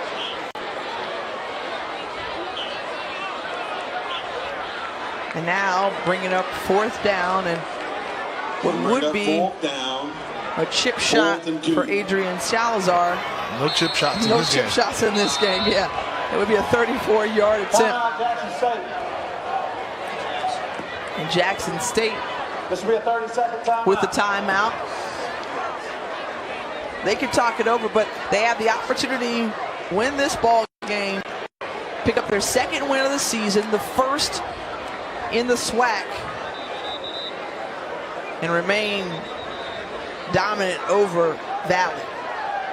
And more importantly, if Jackson State can win this game, they might have learned something about themselves. Being down 21 points on the road against a game Mississippi Valley squad, if they can complete the turnaround in this game, maybe it can spark the rest of their season.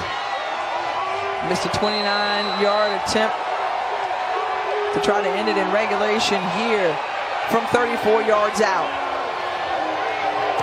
Tough hold, but got it, and it's good! Jackson State walks away with the victory and overtime. The Tigers hold tight to the belt and remain the big team in the sip between them and the Delta Devils. Adrian Salazar hoisted up as the hero late. He did a good job of delaying his approach to the football because the snap was bobbled by the holder. I thought it was going to be blocked once I saw that. Take a look at the timing of this, and this is a tough one. The holder catches it, bobbles it, almost comes out of his hands, and just able to get it down at the nick of time. The inside comes out of his hands. He has to wait. That's a great job of kicking by Salazar. 9 out of 10 times he will miss that kick with that type of approach, and they're looking at each other like, man, what just happened? After trailing by 3 scores, the Tigers come back, score 28 unanswered. They find themselves in overtime, and John Hendrick and his crew see their 5th straight win over Mississippi Valley State. Big win on the road. The Tigers can go back to the capital city smiling. Jay, your final thoughts? I know that Mississippi Valley didn't want to hear this. They lost, but they earned some respect in their effort on the field today. things are starting to change for the better here in Itabena. For Jay Walker, I'm Tiffany Green. We saw a great win here from Itabena, Mississippi, as Jackson State wins it 31-28.